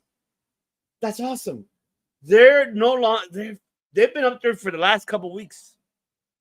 Over 500. Awesome. I know we don't talk about, but I'm just saying that's awesome. I'm happy. I'm just more happy for them. I'm not talking about negatively. I'm just happy. So it shows a lot. And then these open doors with TNA and everything else, like it's opening. It's open. Pop H. Keep it going. Pepsi Phil, you want to answer? I apologize. I took your time. No worries. Oh my god, the fucking comment, De Niro. Okay, I gotta make this quick because I got a bolt. Honestly, AEW did what it set out to do, and the thing it did was to make the business better, and it did its job. And not to mention the fact that not only did it do that, Jesus. It's the remix. All right, I gotta hurry. I'm sorry. I gotta hurry. My bad. I apologize, guys. It made the business better. It brought a spotlight on wrestling. It not only was an alternative, it was definitely a strong alternative to WWE. It gave people options. It pushed WWE to get better, and probably was the main impetus to get that old man out. But the fall off effect of it is companies like MLW, ROH, GCW had a spotlight turned on them as well because AEW made it profitable and viable to be an independent wrestling promotion and get looked at as an independent wrestling promotion. Not because, AEW was like, ooh, look, but it basically went, if there's AEW, what else is there out there that has good product? Because for a long time, people assumed the best visual product they could have was WWE. AEW showed you that we can do it too as the alternative, but it's not just us. These guys came from somewhere. Find out where they came from. That's where folks like you get guys like Progress, Rev Pro on the UK side. That's where you get New Japan and AAA guys in Mexico. Like AEW did the one thing that I think people don't like admitting. It added a second layer to pro wrestling, not just the WWE. So in a certain respect, Cody was right. He saw AEW, it was his baby, but it did what it needed to do, and he could move on from it. Okay. Well, very quick before you leave, what about those are matches that are announced. Now, Monet and for New Japan Collision coming all of the 30th. Monet versus Momo Wamatame. Oh, what's going to be a good one. And Mustafa Ali accept the challenge of, oh my God, he accepted the challenge. Let's go. Oh my God. And we got, Leo Rush versus Gabe Kidd. We got the strong titles, TMDK versus Juseto and Virus. And now, of course, we already talked about it last week, the three-way main event for number one contendership for the, for the strong open titles. And then we have Tom Lawler and Fred Rosser. I will be honest. I'm more excited for this because if this was on Wednesday, I would watch the shit out of this. It's being a Friday. Yeah, think about it. Here's the thing, though. I know I know who these guys are. I don't need the story, but because of the way that this is being sold, and the fact that before we got to here, every single one of these guys has had a story in New Japan. I'm like, Jesus, this could be ugly. Hey man, Hiromu and Ali's gonna be ugly.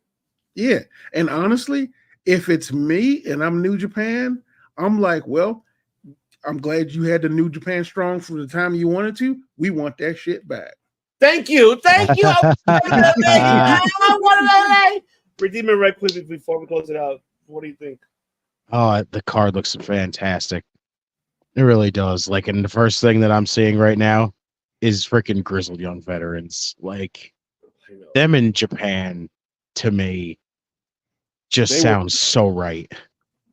Mm-hmm. God, I hope they stay there. I really do. Me too. To put them in the World Tag League, I'll be happy. Even the Neros. But all right, folks, we are gonna close it up because brother right here, Reverend here, our attorney of law has to go. So yes, we're gonna close it out here. But thank y'all for very much for tuning in here on this incredible. I tell you, we do it once a week. We provide you all the world of professional wrestling once a week. Don't forget, we do have other content here. We have the Doge debate that's coming up this weekend. The Bakley will be doing a watch along for that. We have this Saturday coming up, TRWT, alongside with Brother Nero on the show as well. And the Redeemer, they'll be doing with Dom and Wendy doing their predictions for next week's show, which is All In. And we got Monday Night Raw dogging with Dom and friends and with benefits. With benefits. And we have Tuesday nights was just in time with NXT alongside with the Redeemer, the champ, alongside with the Man of 1,000 Words, Bakley, to give you guys what's going on next week. NXT, which is going to be intriguing. There's a lot of things going on here, but I know Pacific been dying to leave because he got to either take a piss or shit or something. But he got to his. But tell them where they can find you, where they can search you, Pepsi Phil, or attorney at law. Remember, $3.99. You got a consultation fee to hit up this man. Instagram. Find me on PhilipJP24601. Check out the links in the bio. You can find all my links to art, writing, and all the fun stuff. And of course, y'all can find me here on the COD. That's right. So, all right, I'm out, kids. All right. Also, be good, bro. That's right. Good, man. Edward, thank you so much for tuning in. And yes, appreciate you, Brother Nero. We need to have you back on. Yes, we do. Miss Ebba wants a Momo to beat Mona so that hates her. Okay. Hell yeah. We think we all want that. But Redeemer, let the people know where they can find you, brother. Besides here, tell them where else. And also, don't forget to tune in tomorrow on Game Breaker Sports. Yes. So you can tune on them on the YouTube channel. They'll be having, of course, a Redeemer alongside Will Kango having to watch along for SmackDown, but he'll let you know where you can find them besides here and Game Sports. Yes. Facebook, X at Just in Time 211. In Time Wrestling Podcast. Find it. Give it a listen. Eventually, we'll be coming back. Eventually, you'll end up here as well. Other than that, follow my brother as well, my co-host at Jeremy in Time 721. You can find me basically everywhere. I will be all over. The Redeemer goes everywhere. You know, right now, the 2-time network champion right now. Got a big title defense coming up. But other than that, like, I will be around. I am going to Game Breakers tomorrow for SmackDown Watch Along. We do also AEW over there as well. I'll be here doing the NXT Watch Along with Bakley. Here on Thursdays doing Circle of Debate. I'm just, again, Redeemer is everywhere. That's right, folks. You already heard it. It's that time, folks. Autobots, transform and roll out. We are rolling out of here, but we appreciate everybody who are listening to all of our audio listeners as well, besides our YouTube. If you are an audio listener and have not subscribed, do it now. Come and subscribe at Circle Debate, where you can find us on all over social media platforms at Circle Debate. You know, Instagram, Facebook, Twitter, X, you can call it. And, of course, you can find us here on YouTube. And shout out to all over people around internationally, Spain, keeping us there on the top 5, now down to 7, but I understand. I get it. Thank you so much for Spain. España, gracias por todo, el apoyo y de todo el corazón. Shout out to UK, Temple. You got us up there as well on your 15. And shout out to everybody around the North America for keeping us on your 20. Thank you for keeping us there and keeping us going. We already know that. And we In Time Wrestling Podcast on the Debate Network. Love it. Yes, it is. That is right. Much love, De Niro. That's right. We'll see you Saturday in a row here on the Debate Network alongside with Dom and the Redeemer. I'm looking forward to seeing that myself. But until then, folks, you already know here that the 2-time champ here next to me, my host, Ed here. We don't just do podcasts and music, entertainment, or Bill Cotta bitch, or I don't know what the hell it is. We don't just have attorney at laws that are also sponsored by sodas. Exactly. We fucking make history, folks. Until then, good night, au revoir, and enjoy. And we will see you guys tomorrow at Game Burger Sports and Saturday here with TRWT. And on Sunday for the watch along for the G1 Climax Finals, courtesy of Bakley's a freaking maniac. See, there's almost like 7 days a week here. But this is what it is. Until then, au revoir. Good night.